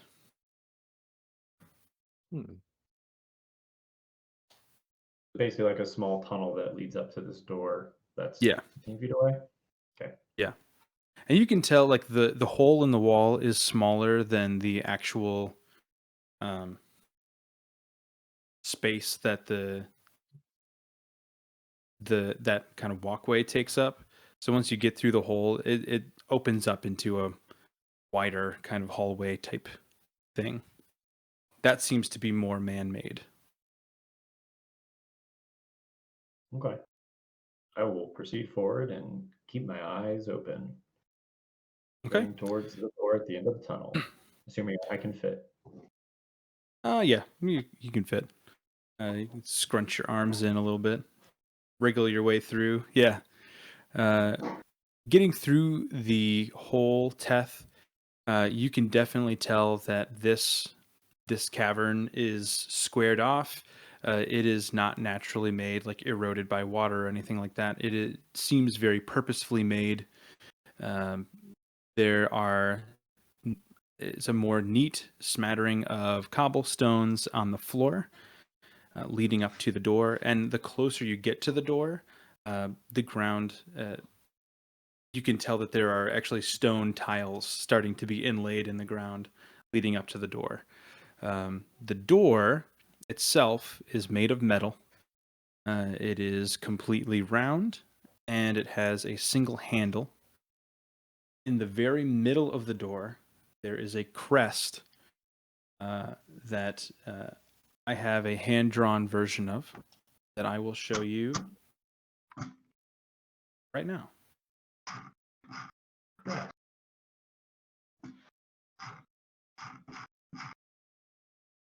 If it will load into Discord. What the heck? Guess it won't. Hold on 1 second. Do it from my phone.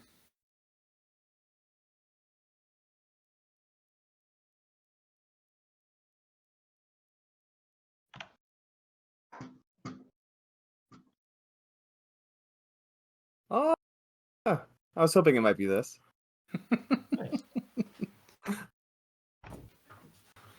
Like House Willoughby. Insignia. Not that Teth knows that, but On the door, it is not colored like this. It is etched into the door. Yeah. In retrospect, I also probably would have changed my color choices when I did this. I was like, as I was like, well, maybe I'll add a little green now. I'm like, oh no, that wasn't a good choice. Blue and yellow looks good together, but Jesus. But I was trying to make the bronze dragon with because the pictures are all green/yellow dragons for bronze. And I was Yeah. like, oh, I should have picked a sexier dragon. Yeah, I don't understand that color choice in the official artwork. I don't get that either.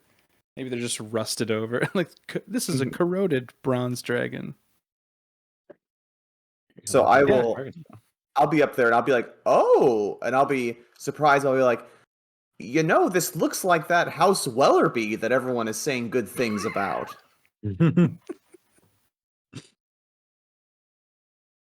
why? I'm just gonna open the door. The door is locked.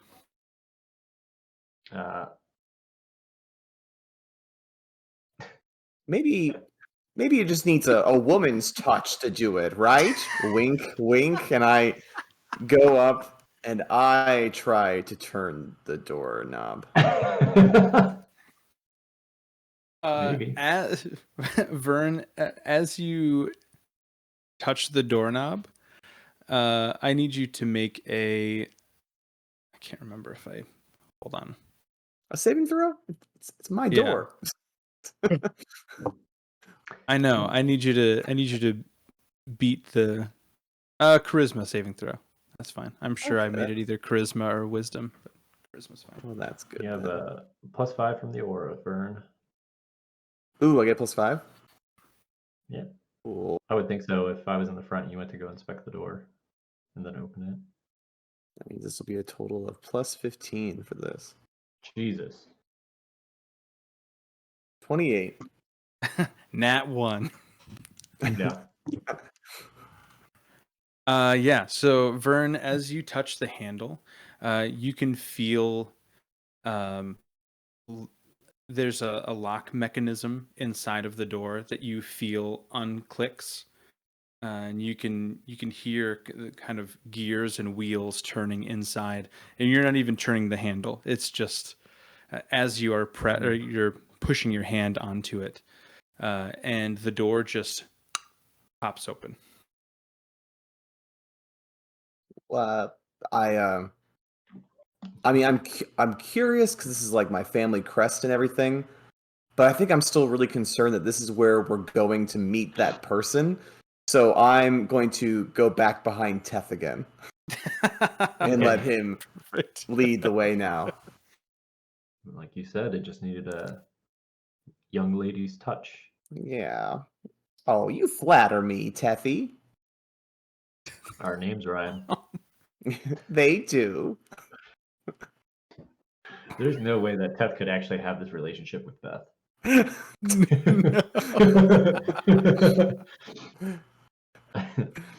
I will carry on. Moving forward, going through the door.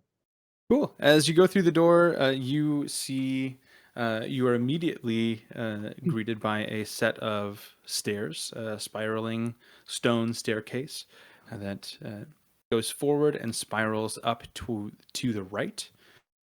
And nothing else. It's about the same width as the corridor that you're in right now. It is all stone and brick on the walls, lit by torches. So right as the door opens, the whole space becomes a little bit brighter. Not bright light, but you can definitely see where you're going. So it pretty much opens up to a stairwell, if I'm understanding. Yes. Yep. Okay. I will proceed cautiously. Okay. Teth, as you are walking up the stairwell, it is not very long. It's maybe a single flight's worth of stairs, maybe 15 to 20 stairs total. And as you come upon the top of the stairwell, you see a large gate. And beyond the gate is a hallway that extends. Let's see. Let me do a quick. Quite a ways down, 60 or 70 feet, you would estimate. And there is a guard dressed just like Ross and Gareth, sleeping on a cot at the end of this hallway.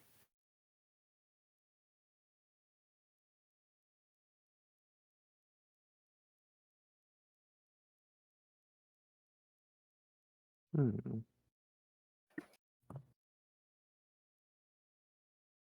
It's all black. Oh, really? Damn it! Is it? I can see the hallway. For me, it's all black. I've got it. Can everybody just else that. see? Yep. Mhm. Thought I put low light in here. Damn. Okay.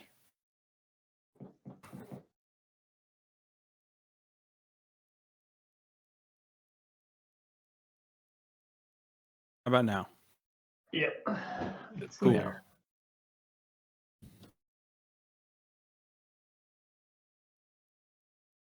All right. So you have a gate in front of you. It looks to be cast iron, not a super high quality steel or anything like that. And just like the stairwell, this is all laid with stone, stone bricks or blocks on the walls.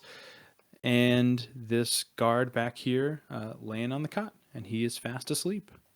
Okay, because clearly this gate is closed. I'm going to turn to Urzak and be like, in case they have questions as to how we got in without a Wellerby, I'm going to like detach my mechanical hand and give it to him. So it's like they brought the hand with them that they used to open the door. And then I don't know if now, do I have like a ghost hand that's like a Beth hand? Or is there just like Beth without a hand now? What did you cast on yourself? Question. Disguise self. Disguise self. That's a good question. I think you could keep the hand yourself, and it still might look like you have a hand. But if somebody Okay. like tried to detect if it was an illusion, Then like, they'd go if they Yeah. through it. yeah, I think you okay. have an illusory hand that you cannot use to manipulate other things, but it just like Right. appears as a hand. Okay, we'll do that. So I give Good my idea. Good idea. hand to Urzak. That's so funny. Zako would look at the hand and examine it for a second, just to and kind of realize that he's lost in thought, and then snap back to you. So, sorry, it's a bit weird holding a piece of somebody. It's a good idea. That great idea, Beth. And he'll stow it on his person. Great. Has Urzak seen anybody use Mage Hand before? I don't remember if I've Make seen an someone. Arcana check. I mean, I like specifically like I'm in sure the you party. have. Has like Oh, does anybody in the I party don't. know it? I don't think Brackle so. did. Brackle used Mage Hand a few times. Okay, thought it was somebody, but Urzak's just gonna go up to this gate next to Teth and and just he's gonna grab one of the central bars and turn to Teth and say, you wanna grab the other one over there? Yep. With all the confidence in the world, he's just gonna like lean back and put all his body weight into it and try to bend the metal Jeez. the bar. Just Okay. Both of you make a strength roll. Yeah. The waterfall Lord. difficult terrain, by the way. The Do I still have guidance? Can Eric Did somebody have cast? swam up the waterfall with my freedom of movement and everything? No problem. Sure. So I Eric swam up did, to the but door. So, what was the result of the check? I was checking for the guidance that Eric Uh, cast on me. Straight strength or athletics? Straight strength. Can I please. I'll also use I'm gonna use enlarge on Urzak and give him Oh, boy. advantage on his Oh, strength Jesus. check. Ooh. So he has advantage? Yeah. And how long are I'm you good. enlarged? Maybe for like a minute. Probably nothing that's useful right now, but Enlarged Urzak Oh. is gonna push Teth right up against the wall. Delicious. All of you actually. Enlarged Urzak is large. I don't know if I can adjust my. There you go. You got it. Yeah. With the advantage, it was a natural 19 plus 5 for 24. Nice. What was yours, Teth? 17, 17. and I don't know if I still have guidance from Eric for before we went into the little cavern. The waterfall. You Yeah, had said I it would- right before. You're like, "Hey, I'm gonna go check out this waterfall." I said, "Okay," and that's when I did it. I'll give you guidance. That's fine. What you kind DM? No, not 1d2, 1d4. So Hey, you know how like 18. magical armor automatically fits? Does non-magical armor when you're enlarged just like the Hulk just rip? I- I feel so like yeah, the spell has something on it that says Oh, does something it? about that, but I don't remember. I think things just fit to your body. Gotcha. That's like magical items. They say like magic armor. It's all the same size when you purchase it, and part of its magical property is that it just fits to your form. hmm But like, I have magical armor and everything, but then I've also just got like traveler's clothes just to, put my armor on something. Right. So Enlarge Reduce specifically has several clauses that say that everything that you're wearing and carrying changes in size with it, okay, and your weapon also changes in size to you. Nice. Giant sword of Lendis. It's a big Yeah, sword. with those two checks, I would say the middle two bars bend. You put enough effort in that a medium-sized creature could fit through the bars. Nice.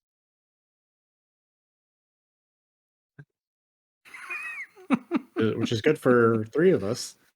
if we wait 1 minute, literally 1 minute, you'll just shrink Uh. back down again. So You go wake up this guy. It'd be like, Yeah. you don't want us to let that thing out. Right.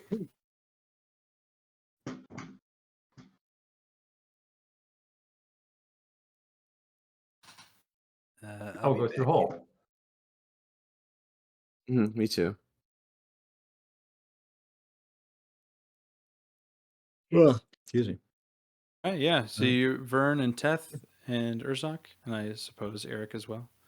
You guys make it through the gate there. You can see immediately in your periphery to the right, there is a creature down this way. You can see just kind of the side of his body. He is not facing your direction. And then this guy down here.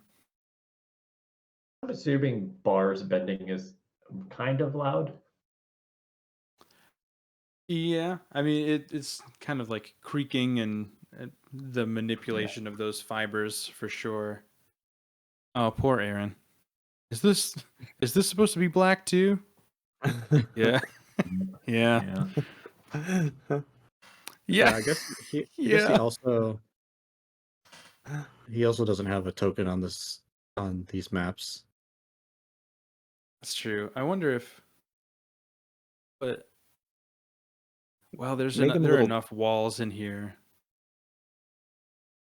You know the in Mario Kart, the little Lakitu that has the camera on the fishing Mhm. pole? Make a little Yeah. icon of that for Aaron. He can just kind of follow us around as a spectator. Is this here? Crowbar's here. Yeah. Yeah. What? Twist. Is that, I'm glad you guys could meet me. is that... My real name is Kenneth. Oh God! Is that a drop off or is that a wall where the purple Oh is? yeah, I think it's a A grate? cage. No, Yeah, I think it's great. That's what I It kind of is saw. it is a wall. Yeah, it's a Oh. graded wall. Yeah. Oh, okay. okay. It was like weird because it's like a perspective thing. So it's like either that's a Yeah. lip and it goes down and then there's walled sides. When I found this map, I was like, "Oh, this is so fucking cool! I have to use this." And then as I was putting walls in, I was like, "This is going to be so weird to explain as we're Yeah. traveling through it." Yeah. So the way that I kind of looked at it, all of these walls that you see, these 15-foot grates, are going to be the same. They'll operate the same way. They're graded all the way through. They're 15 by 15. But they have a 5 by 5 foot door in the middle. So like this section kind of in here. Yeah. You just So move each grade through. has a door. Yeah. Each one has a door. It's the same exact door specifications as all of the cells. So this would be just another cell door. Yep. Okay. Gotcha. Urzakul is going to turn to Beth and say, do we want to give this god a friendly wake up and let him know that we're allowed to be here? So we don't have any Yeah, surprises. I think that would be best. I feel like jumping him is probably not the right message we want to send. I agree. We also did just rip the bars in half. Alright, that's fine. It'll live. We can act like we didn't see him before. And it's like, oh, there was a person here to help us. Eric can just fix it, right? With his God, what is it He's called? mending, probably. Mending. I'm sure he You're has gonna mending, really yeah. confuse him. Yeah, mending is really specific. It has to have like tears in no more than 3 places, breaks or tears or something like that. I wonder how it handles bends. Steel. Yeah. Yeah. Yeah. I don't know. Yeah, I Well, think that's a good idea. I don't think a giant dragonborn or robot would be great to wake up a sleeping person. so, Probably not. I will stand behind you and be there to protect you in case anything happens. Oh, thank you. I will stand right here. Oh, gentlemen. All right. All right, Beth, you're up. Oh, I'm up. You're I thought that gonna was- wake him up. Oh, yeah. Yep. Go get him, Beth. Okay, Beth's gonna straddle him. No, I'm just kidding.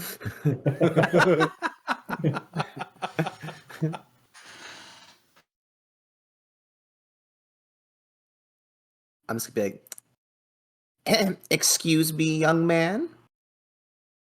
He's dead asleep. Snoring. His mouth is wide open. It is loud. Mm-hmm. Let's see. What do I want to do to wake him up? Is there any water here that I can shape water and splash him with? You could check some of these barrels, I suppose. Yeah. What's in the barrel? Opening this barrel over here. It's Oh, like, well, I guess yeah, I can just go through all of them for you. That's fine. These barrels over here are mostly grains and things like that. In this barrel back here, the one that's in front, you would find several cases of water, so, like urns with tops on them, filled with Okay. water. I grab a little urn. Can I carry it? Yeah, Urns it's for like fern. the size of a gallon of milk or something. Okay. And I'll uncap it here, and I will shape water it so it's like a spritz into his face. Yeah, great. He jolts up. Oh, what? Ah, oh, oh! And the first thing he's going to see as he looks over is Urzak. And he is going to fall out of the cot, and he'll fall back this way onto the floor in fear. He's not armed. You can see the spear that the other two men were armed with is kind of leaned up against the wall somewhere. He doesn't even have his helmet on. He was lounging. So he's like up against the wall, like, oh, what? How did you get in here? I say, don't worry, we won't tell Kenneth you were sleeping on the job. I- Speaking of, we have a meeting with him. Where do we find him? Uh, just through the main gate. It's on the opposite corner of the prison floor. Okay. How do Are you you just how gonna do you know let an old Kenneth? lady? How do we know? And who are you exactly to ask us our business? My, my name. The youth these days. Who are you? Ross? Gareth? Ross Those is my were two- brother. Those were two Kevin? polite young boys, and I think they're going to get raises after I put a good word in with Kenneth. Oh, Do you want a raise? I do want to raise. Please, tell him that Philip was not sleeping. Okay, well, don't you can tell him yourself. Why don't you escort us to his office? You you want me to go with you? Yes, you're gonna let a poor old lady find her way herself, admittedly with a dragonborn and a few others. I was gonna say he's gonna eye the other three. And he's gonna be like, I don't know why you can't handle this by yourselves. You know, back in my day, though, there was a thing called courtesy. Oh. Just yell, chivalry is dead. Just for all of you listening, if I am asleep and you want to wake me up in a gentle way, do not spritz water on my face. No, yeah, 100%. Noted. You wake up, just wipe us all out. That sounds like not a good way to wake up. Just It sounds pretty awful. Yeah. Playing Teth or otherwise, don't wake Michael up that way. Yeah. I think it was hilarious though. So Philip is gonna grab his helmet. He'll put his helmet back on. And he'll grab his spear. And he's going to square his shoulders. Say, I haven't been to Kevin's office. Kevin? What? Kenneth.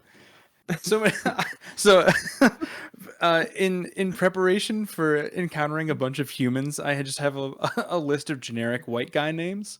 Nice. And Kevin is on there, I think, a couple times. Kenneth. If I haven't been to Kenneth's office in years, I think. But if you want me to show you the way, I would be honored. Anyone that is asked to be in Kenneth's presence, I'm sure you have a good reason to be here. Of course. I wouldn't have had those encounter with those icky spiders otherwise. This is very important business. Now lead the way, Philip. So Philip will walk over here, and he will take out a ring of keys and unlock the door, and he will proceed to walk through. All right, I will follow close behind him. Crowbar. Sorry, I'm just picturing that whenever we see him.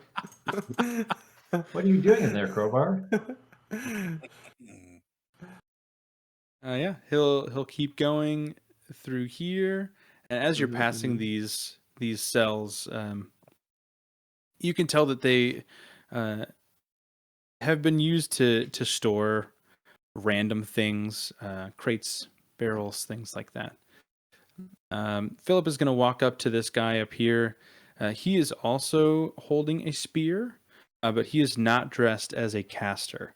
He is very noticeably different as far as his garb goes. And Philip will go up and kind of whisper something in this other guard's ear, and then he'll step back and he'll say, "They're all here to see Kenneth. They said that he asked them here." The guy will kind of give you an extended arm to move over, and Philip will continue walking. You're gonna find out that like Kenneth is like they have like a safe word, and that's like take them to the execution chambers. Right. Kenneth is just an acronym for an AI that runs the whole country. Do I these went look out like of it though. It's like, oh, we came up with a name that we suggested to them, and they ran with that because they don't Oh know. no, they told us the name. We said Mhm. he knows us, but we don't know him. They were like, "Oh, Kenneth." They were like, "Yeah, totally, Kenneth." Hmm. Yeah. Do these look like cells? They all look like cells, yes. It very clearly used to be a prison.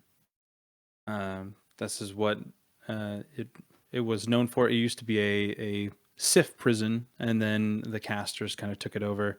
Then it was abandoned for a long time, and the Puro Bandits finally came up with a name for them. Puro Bandits came and took it Okay. over from them.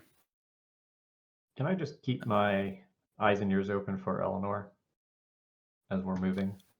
Yes. You have not seen any inkling of her yet. As you Okay. pass through these two middle cells here, you can see through the bars. Uh, there are little pits in these smaller cells, as well as some discarded weapons you can see up here, as well as creature remains. Hmm. Cool, cool, cool, cool, cool, cool.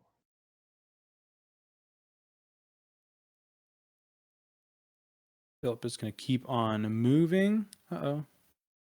Crowbar. Need you for the light. Up in front here, you see a bookshelf. Up here, it is not holding any books. On the shelves are several small vials. Um, some of them filled, some of them are not. A few weapons on this table back here. And this is a table with spikes coming out of it. Nice. Hmm. Philip will continue around this corner. As you can see, there's a chest to your left and the skeleton of a person to your right.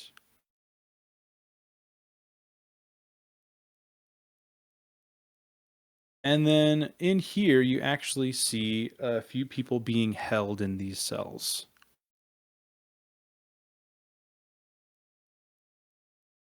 Oh. This guy he appears to be asleep. He's not moving. This guy just kind of looks up at you and gives you all a glance. He doesn't seem surprised to see people other than casters or Puro bandits walk through. He's just kind of nonplussed.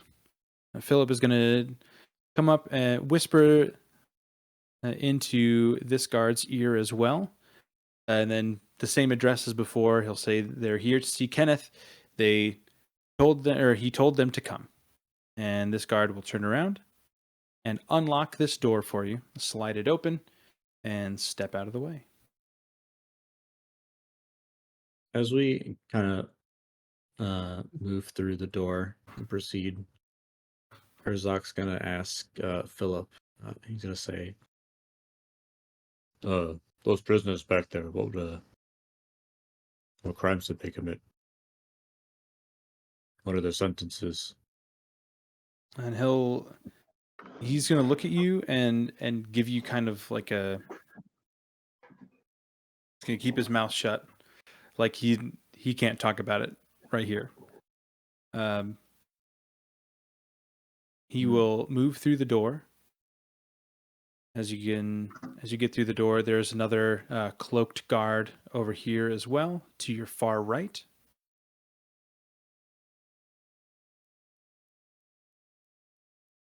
And Philip will move to this left-hand door and unlock this one as well.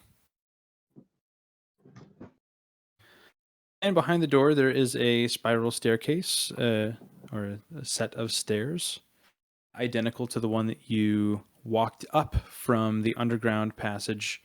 But this is just a stairwell up. And he'll say, "Can't remember the last time I went up these stairs. This is exciting." Yes, Philip, you told us. Now, please, we have business. Can I, Philip will enter through the stairwell and start walking up the stairs. can I get a read on that comment? Insight-wise, Him like, not being is through. specifically being excited about it. Yeah, roll an insight check. I don't think I also I appreciate that we got to see all the people that we're gonna have to fight on our way out of here. Yeah, when we bust out those prisoners.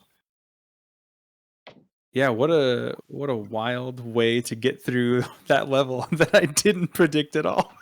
You set up. It's like you're pointing out to us, like, yeah, well, there's a treasure chest there that you could have opened. And Yep. There's a guard down there that you could have fought, and there's Some vials of stuff that you could have looted. some There's a weapons that table- might be interesting. Table But, with spikes. You know, what do we call it? Smash plays that into it. but you chose to be properly escorted through the. I mean, Barlow, yeah, whatever you prepare, we I respect the promise at game. least 30% Mhm. using it. That's a Hey, 17 man. thing. The way in is the way out, so I can get you on the way out. I'm not worried about that. All right, you are up the stairs. Again, it's a very similar hallway to the one leading to the stairwell in the first place. But eventually you come to another small corridor, and Philip leads you through. Yeah, do we get to Teth's insight? Oh, we no, we skipped didn't. What was the roll? 17. 17. With a 17, I think that you would be able to tell that he is pretty genuine. This is a caster spearsman.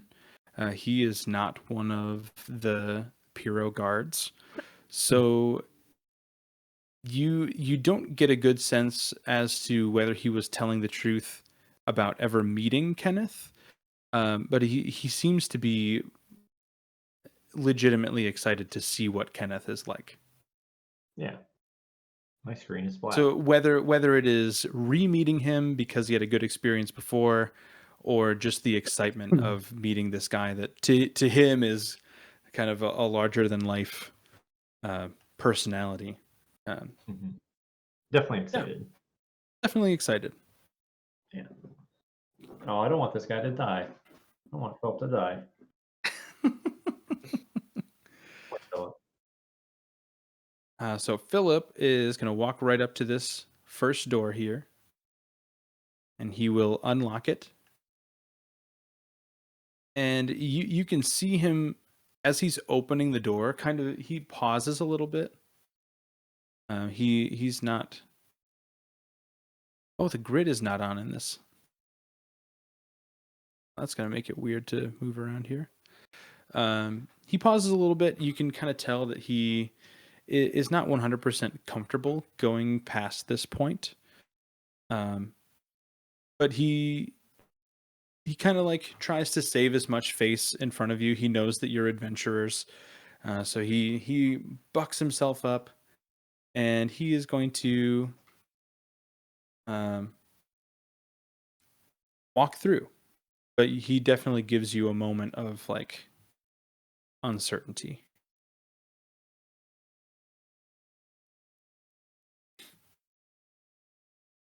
I can't see anything, so Oh, god damn it. Come around the corner, maybe. No, I just need to give him Yeah. He vision. had the same thing in the other Vision. room too. That doesn't have vision, so I have to apply it manually. I feel like every corridor leads to another room. It's just like I'm waiting for like the big room. I don't know where you guys went. In this Oh, first door, Teth. Oh, door. Cool. And Philip he'll kind of turn back to you guys. And he'll say, This is Kenneth's office. I don't really know if I'm allowed to go in there, but I can unlock the door for you. Jesus Christ. Yes, that'll be fine, Philip. We can take it from here. Thank you. You made an old lady very happy. He'll like, you can see him like he's very happy about that. Like that makes him happy that you said that to him. He's gonna take out his keys one more time and he will unlock this door. And he's gonna step aside. And let me just take this door out. And the door opens. Who wants to do it? Okay, this time I'm going to take a step back, just clearly indicating to the group that I don't want to be the Druid's got it. Let's do it. first person that has to. Ugh, my connection keeps kicking out. Eric, Herzog will follow behind as well. as you walk through, you immediately see 4 figures to your right. One of them you would recognize right away as the Black Rider that you fought in Mir. And behind the desk is this person that Terry, all the way back in the capital city, shifted into to give you an idea of who his boss was. You don't see him with his sword. You see the sword leaning up against the desk. And he is wearing black slacks and a fitted blue collared shirt. And he'll look up at you very calmly as you walk through the door. The guards don't move over to your right. The Black Rider does, however. He used a scythe, if you remember, as you were fighting him. He will place his hand on his scythe, which is kind of strapped across his back. He will take a step back from the desk over here. And Kenneth is going to speak. He's going to talk to you guys. He'll say, "Took you long enough." Sorry, where is this? Honestly, you wouldn't believe me if I told you, but we're here. Okay. Here's what we want. We will give you your friend back. That's fine. I don't want anything in return, personally. I have other influences in my life that are forcing my hand. I just want the Wellerby.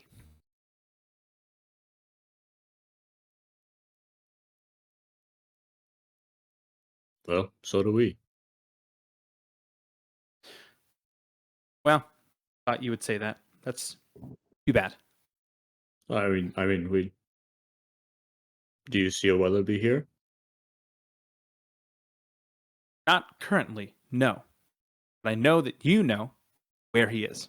So if you could please just tell me where he is, I would love that, and we could all get on with our lives. Herzog's gonna turn to Beth and say, "I don't know where Weatherby's at. Beth, do you know where the Weatherby's at?" Did he say wallaby? No. What? Weatherby. Well, no. Oh, that young man that got sick in my house. Yes, that one with the I don't know where he is, and honestly, I don't care. the sad attempt at pancakes guy. Yeah.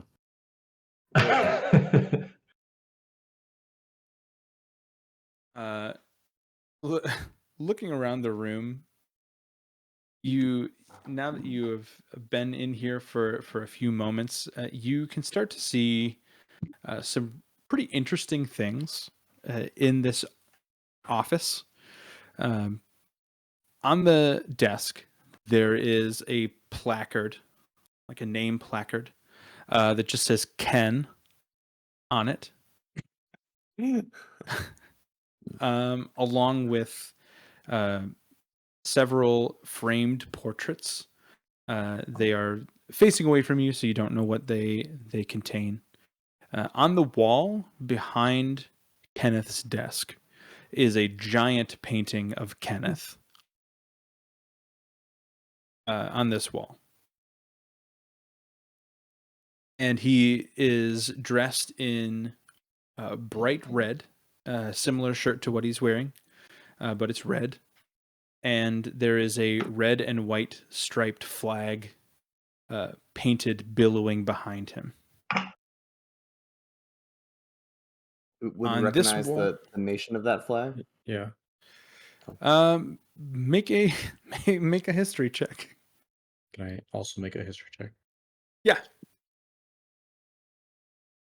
21. You do not recognize the flag of this nation. 23. You also do not recognize the flag of this nation. Should I also make a history check? Sure. An old fallen kingdom. Is it a fun? I keep forgetting this character has a history. Just because. Oh, 10. I will Just flat admit, out 10. I suppose there are ways to explain away you knowing what this nation is, but I set the DC impossibly high. That just, I mean, metagaming telling you what happened right there. On the other wall, right here on the other cornered wall, there is another giant portrait of Kenneth. This time he is in similar garb to the Piro guards right here, without a helmet. And it's a depiction of him standing, holding a spear on a battlefield, with lots of other action kind of happening behind him, with other creatures like laying on the ground and like fighting going on around him, and smoke and like arrows flying, and he's just kind of standing amid the combat, boasting his spear. On this wall in this corner, there is another giant portrait of Kenneth. This one he is eating dinner at a table with the portrait is very clearly skewed just to see Kenneth at the head of a table, but there is a woman to his right, and a young boy to his left, and they seem to be eating a roast of some sort, maybe akin to a Thanksgiving dinner. And then on this wall back here, there is another large portrait also of Kenneth, where he is at a podium and he is speaking out to a large crowd of people. So it's kind of painted from behind, so you can see just the portrait of his face. So you can tell that it's him, but you can also very clearly tell that it was painted so that thousands and thousands of people were out in this lawn listening to Kenneth speak. So you can tell that the theme here is that Kenneth is awesome. I want to hobble over to that painting that's nearest to me, and I'd be like, "Oh, Okay. when was this event?" That event definitely happened. It was years ago, and all of those people loved everything I had to say, and nobody there disagreed with a single word. I can tell they look so excited. They Falling. all were excited. Yes. Beth, now that he brings up the Wellaby, didn't he say something about coming to this place to look for this orb and steal it? Oh, yes, there was something about that. Some glowing orb thing. I don't know. If it's not doilies, I don't care about it.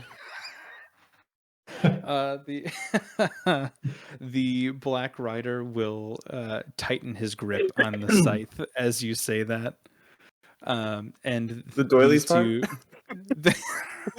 Doilies. specifically the doilies, he really has a grudge against doily makers. Yeah, the part where you talk about Vern attempting to come and steal the orb, and seeing him physically tense up, these two guards will also tense up as well. Ken does not seem to be too bothered about that, though. He'll say, "Do you know when he's coming?" I was hoping you knew. I don't even know where this orb is at. He could have it already. Well, I am sure that he doesn't. And if he were to come here unannounced, I would think that he would not be able to get to it without me knowing about it. Are you sure about that? Yes, I'm sure. Did you see how many guards I have? Yeah, they greeted us very warmly. Isn't They that were right, very. Phil? It's not right, Philip. Is Philip still standing outside the door? He is. And you'll hear sheepishly, just like the smallest voice possible. Yeah, they were really nice to me. Sorry, Kenneth. And it's like just a hand from outside the door frame. Hi. So nice to see you again. So, Kenneth, what you're saying is you wouldn't know, but your guards would know if he had already tamed the orb. Well, I think that your logic is flawed because I know everything that goes on around here, and they report directly to me when anything happens, which, as you can see, Philip just did. So you're here, and I know it. Thanks, Philip. Right. But Hand wave again. Yeah. by the logic you just presented, there is a delay. So perhaps he's already grabbed it and someone's coming to tell you that in this moment, and he's already got the orb. Oh, wouldn't that be nasty? Look, Ken. You gotta call you Ken. Ken. Sure. We want to find our friend just as much as you do, and it seems that he's at this orb. So maybe we go find it and wait for him to show up, and we all go home happy. Now, so he's like severely caught off guard. He is used to talking to his guards and people that will just go along with whatever he says. He's not really ever encountered a group of people that just shut his logic down like this immediately. And he'll hop down off of this little bench that he has and move around the desk. And he'll kind of just like put his hand on the hilt of his sword as he walks around, but he won't grab it. It's on the your right, his left of the desk. Say, well, without giving too much information away to people who are not privy to it, there is no way that he could have the orb yet, because we are not in possession of it. So take that.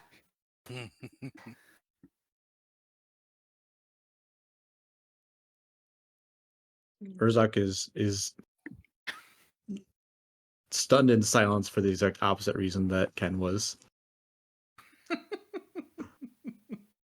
See, the problem This is we made it fucking this moron. far. We've made it this far without fighting, really, and I just want to see how long it can go at this point. And it's just like, yes. So, Kenneth, you were saying Yeah. that if that you would already be in possession of the orb. If Did I Verna has did I already- say that? Did I If did I say that? you would already be in possession of the orb if Vern had taken it? Is that what you were saying?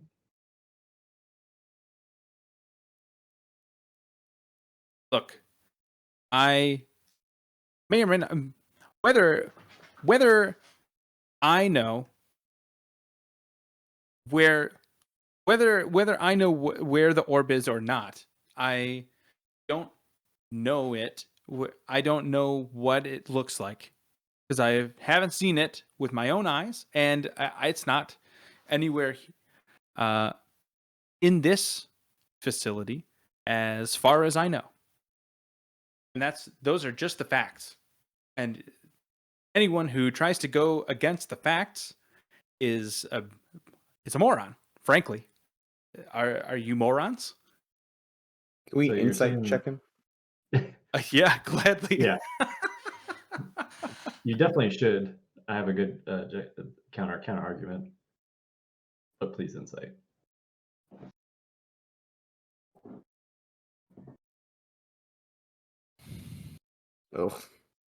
Oh, With the 12, Well.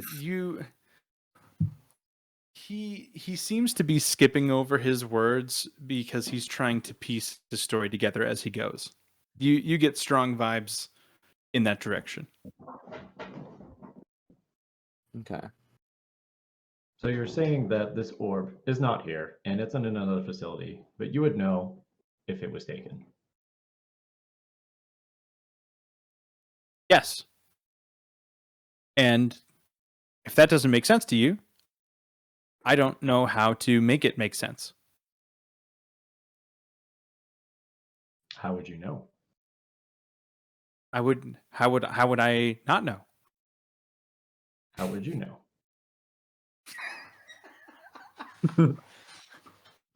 I like the computer trying to divide by 0. It's just like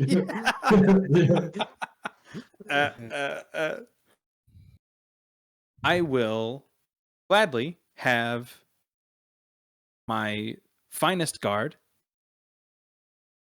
take you through our facility, most of it, and that you can look and see for yourself that we don't have any orbs or even pathways to finding orbs anywhere here.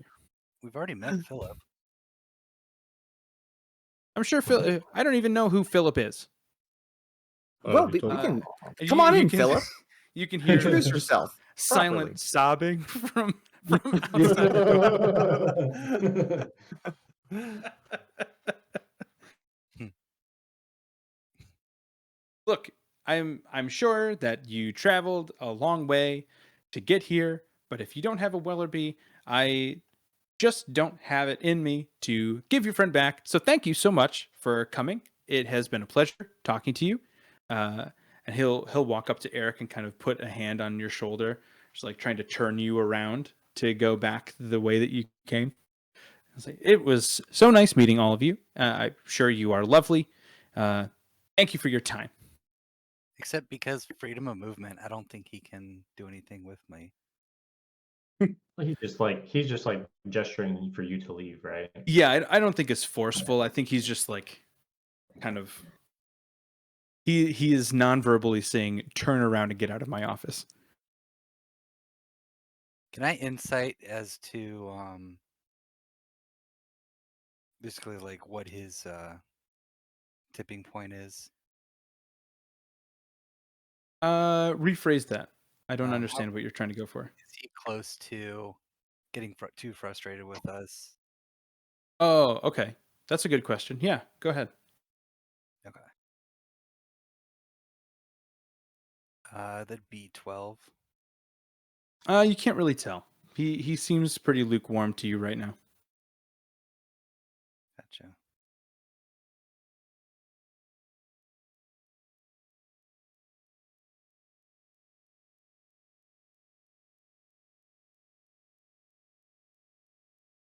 He's still trying to usher you guys out. Thank you. Thanks for Uh, coming. Again, I do have to point out, the very beginning Ken, of our yes? conversation, you said that you were going to give us the girl without anything in return. I don't remember saying that at all. Urzak's gonna turn and like hold his hand out and look at the guards in the room. Like, am I crazy? Is that not the first thing that he said? Something along the lines of, "Frankly, I don't care. I can't do anything with her anyway." Make an intimidation check. Pretty passive intimidation, but I want to see if either of them are scared of you. That could be good. It's a 23.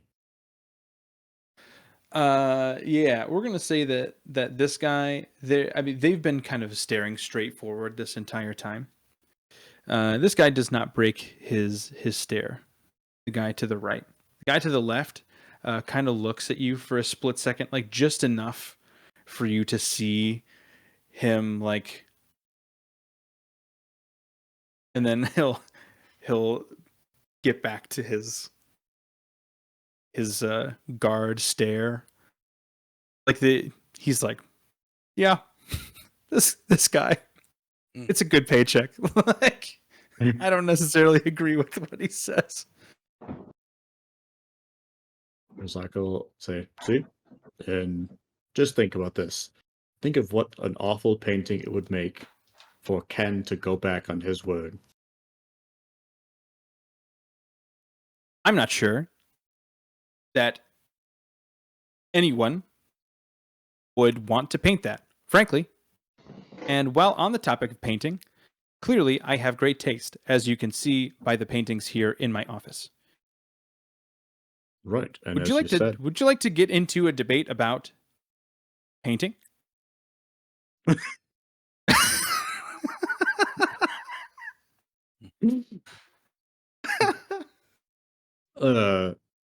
no, but as you're the expert here, prove my logic wrong that if people don't want to paint about the actions that you take, then it seems like nobody's going to do any more paintings of you. I go, Listen. I want to chime in. Okay. I want to say, listen, all we're saying is, and I'm on one of like the blank walls or the space, I'm going to cast a minor illusion of a painting of him with a heart of gold shining, giving us back Eleanor, and all of us like with eyes with hearts and like little shirts on that say "We love Kenneth." There's one of Urzak there, and he has like a Kenneth tattoo on his arm, and it's just like this glorious. I'm like, wouldn't this be a lovely addition? Think about it. You're a great public speaker. You're a leader, and I gesture to the one of the flag. You're a family man, and now you have a heart of gold to us mere plebs.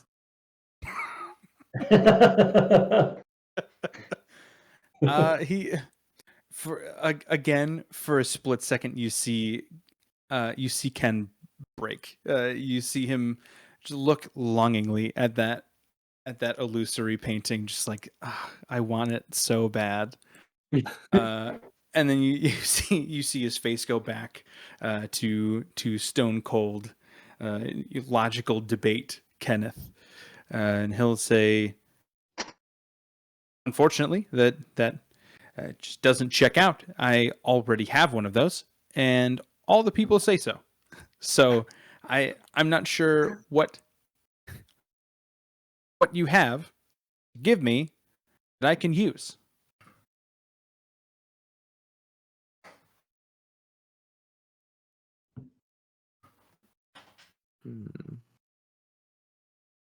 Should I just smite him now?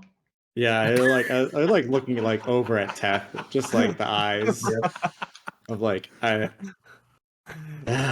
wish everybody else was here, but Those black coat guys were pretty tough, though, weren't they? I don't remember if we fought. The Black Rider. The Black Rider was rough. He's I have a question mechanically how something works, DM. okay. So the ability on my Orb of Power that allows Mhm. me to use the Thunder Smite and then basically project the blast to another target. Yes. So is the orb used as the casting focus for that? The orb is the Specifically for casting the hit. focus. Yes. Yes. So I would need to pull out the orb and then basically do a punch. Essentially, yeah. Okay.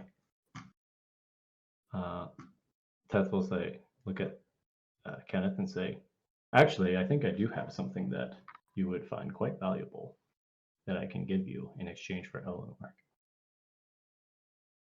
And he's going to kind of root around and be like, oh, there it is. He's going to pull out the little orb of power and he is going to smite Kenneth.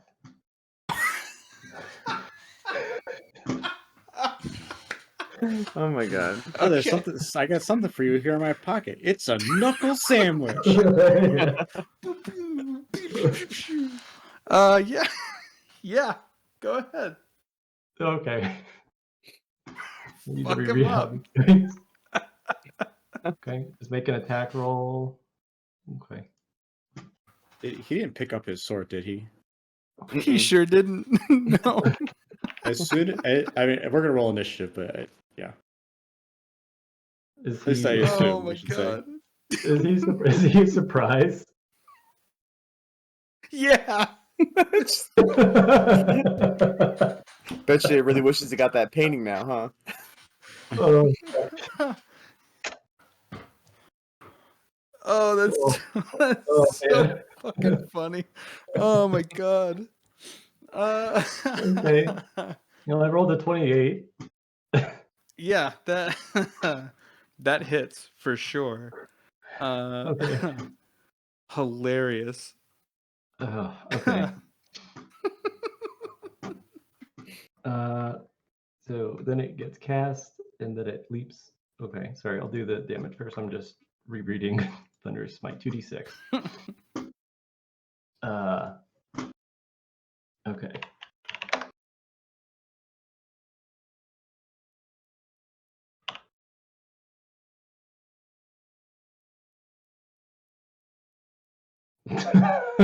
Okay, 25 damage, and he gets knocked back 15 feet into the Shadow Man.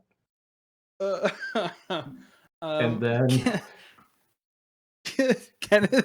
Kenneth dies immediately.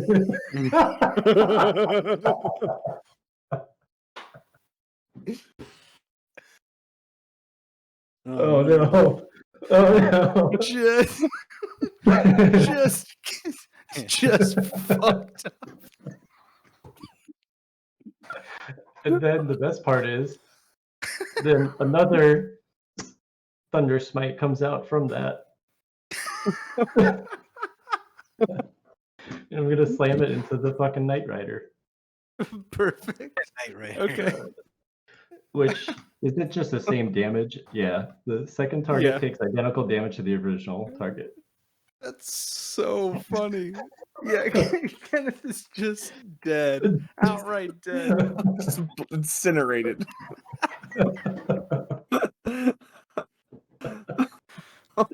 Oh, Yeah. man. Yeah, great. You also hit the Black Rider. Roll initiative. Everybody roll initiative. And he also flies Or back you into the are- wall. This is kind of a more proper fight. Do you want to re-roll initiative, or do you want to use the initiative from before? I'll let you guys re-roll. Oh, Let's reroll. It sounds fun. Yeah. yeah, reroll. Okay. Oh man. Oh I'm my guessing. god. I'm guessing this is going to be our better stopping for point then. Urzak. After we Yeah. get this set up. Oh my Poor god. Kenneth. He felt so empowered, just commanding the room, and then all of a sudden his existence just stops. Boom! It's just done. Oh man. I did not. Part of me was like, man, maybe it's just a normal dude. And then I was like, surely not. We've never seen that before in this world. Oh, that's so funny. Yeah, is he related to the king in some way? I feel like they have the same vibes. Yeah, they Energy. eat Burger Yeah. King 3 times a day. So his now that he's dead and we won't get any character progression out of him, his full name is so this is the Piro barracks. His full name is Ken Shapiro. Oh my god. Good. Good. He is an other. He was transported here after the King's blast from the United States of America. No. Rest in peace. I can't bear the dying after knowing this. I think he deserves a revivify for sure. It's like, Oh, that's so funny. That was so unexpected.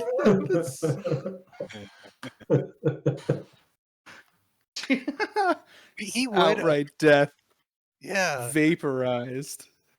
So funny. Private prison. Poor Philip Hilarious. is gonna not sleep well. My hero. I'll take you to see my hero and just Before his Vaporized. very eyes, you just kill him outright. Oh, that's so funny. Wow. I did not expect the degradation. Or do the Piro guards still they're just still looking? And the one I just mean, kinda they're bugs. it happens so quickly. They're pulling their spears out now for sure. Teth, what is your dex? Oh man. Dex score is a 14. Okay. So the hero protector will go before you in the turn order. Holy shit, what an end to the night. That was so good. This is awesome. I was trying to think like what big beat could I end this on? Like nothing that I had planned. Nothing that I have up my sleeve really is like we passed all of the good stuff that could have happened in the prison floor. Now we're just kind of like in the office area. What's going to happen? Kenneth dies. Hilarious. Yep. And in like the Oh my most, gosh. it wasn't just like you punch him in the face and he's dead. It's like literally the once a day, like I'm gonna summon the smite of Talos. Correct. It was the godly smite that killed him. He only had 10 hit points, so you killed him twice Oh. and some change. So he's dead. Yeah. Mhm. Yeah. Real dead. Like needs a resurrection to come back.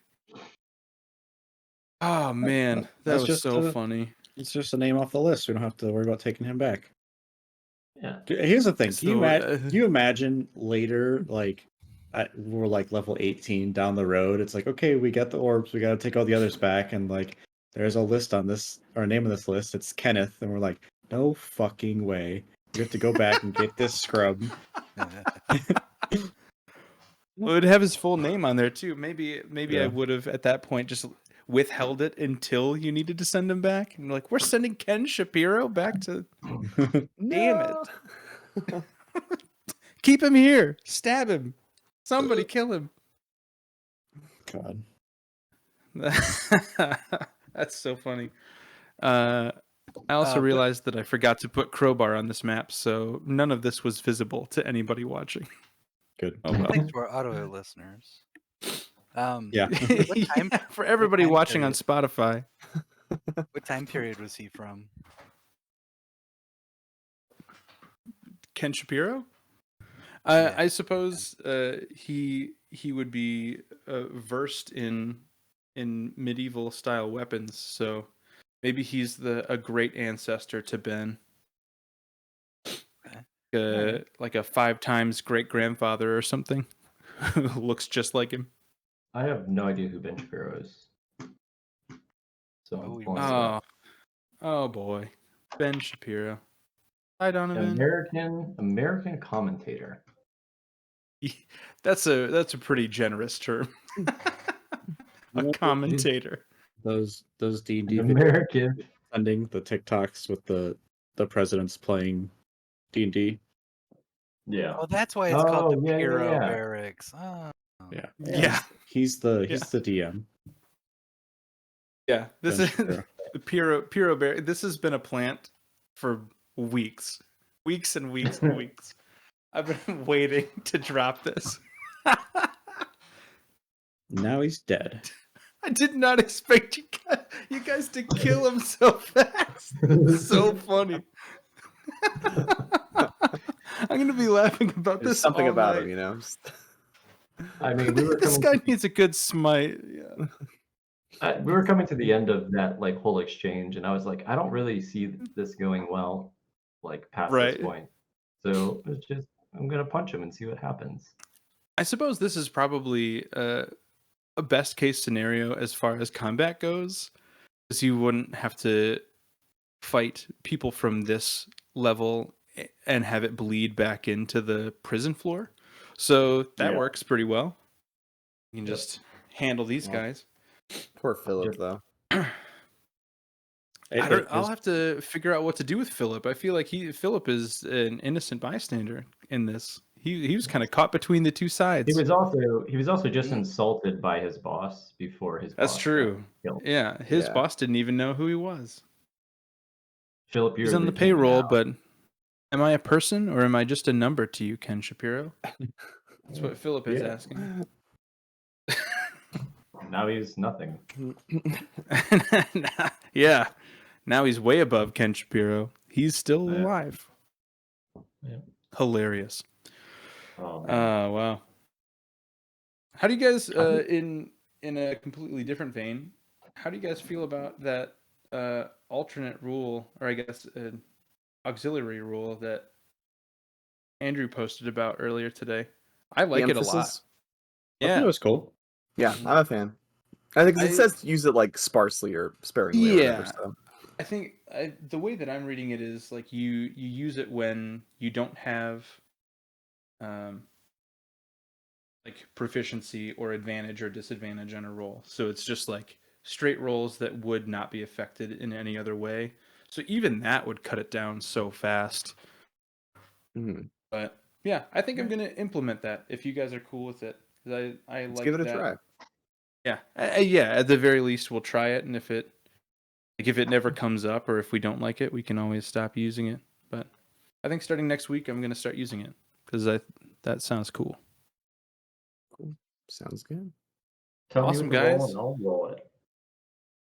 You got way further than I assumed. Like this is a DM anomaly. Like if I had prepared for this, I would not have Yeah. prepared this far for for this session. I thought for sure you'd get stuck like either sneaking through the prison block or fighting through the prison block. It was Philip was clutch, dude. What a So good cool. persuasion. What a- Yeah. Fine young what a- man. Philip is a fucking hero. He's coming back with us. I'm sure you could persuade him, get him some new clothes, change that red ring to a blue ring, man. We're Become gonna an ally. We're gonna bring him back to Brackle and be like, get this man promotion. Yeah, that's true. I mean, or it He can is a just be, caster. I have Zapdos in my pocket. Teth, you can just have a backpack with Philip inside, and he could be your little pet that you carry around. He just comes out during combat and Teth just controls him on a bonus Yeah. action. He's also really Yeah. good at picking pockets, just like Zapdos. He just Yeah. climbs out and like sneaks over and It's very sleepy though. Not a Yes. not a highly motivated individual. Mhm. Somehow also flies. Yeah, Yes. yeah, just levitates. Very Ooh. cool. All right, guys, you all have a good night. That was a very fun too. session. I laughed a lot tonight. That was fun. Yeah. Yeah. All right, guys, Good. Thank I'm you. hopping Good. off. Have a See good ya. one. Night. Thanks. Thanks for your work on the dungeon. Yeah, thank you guys.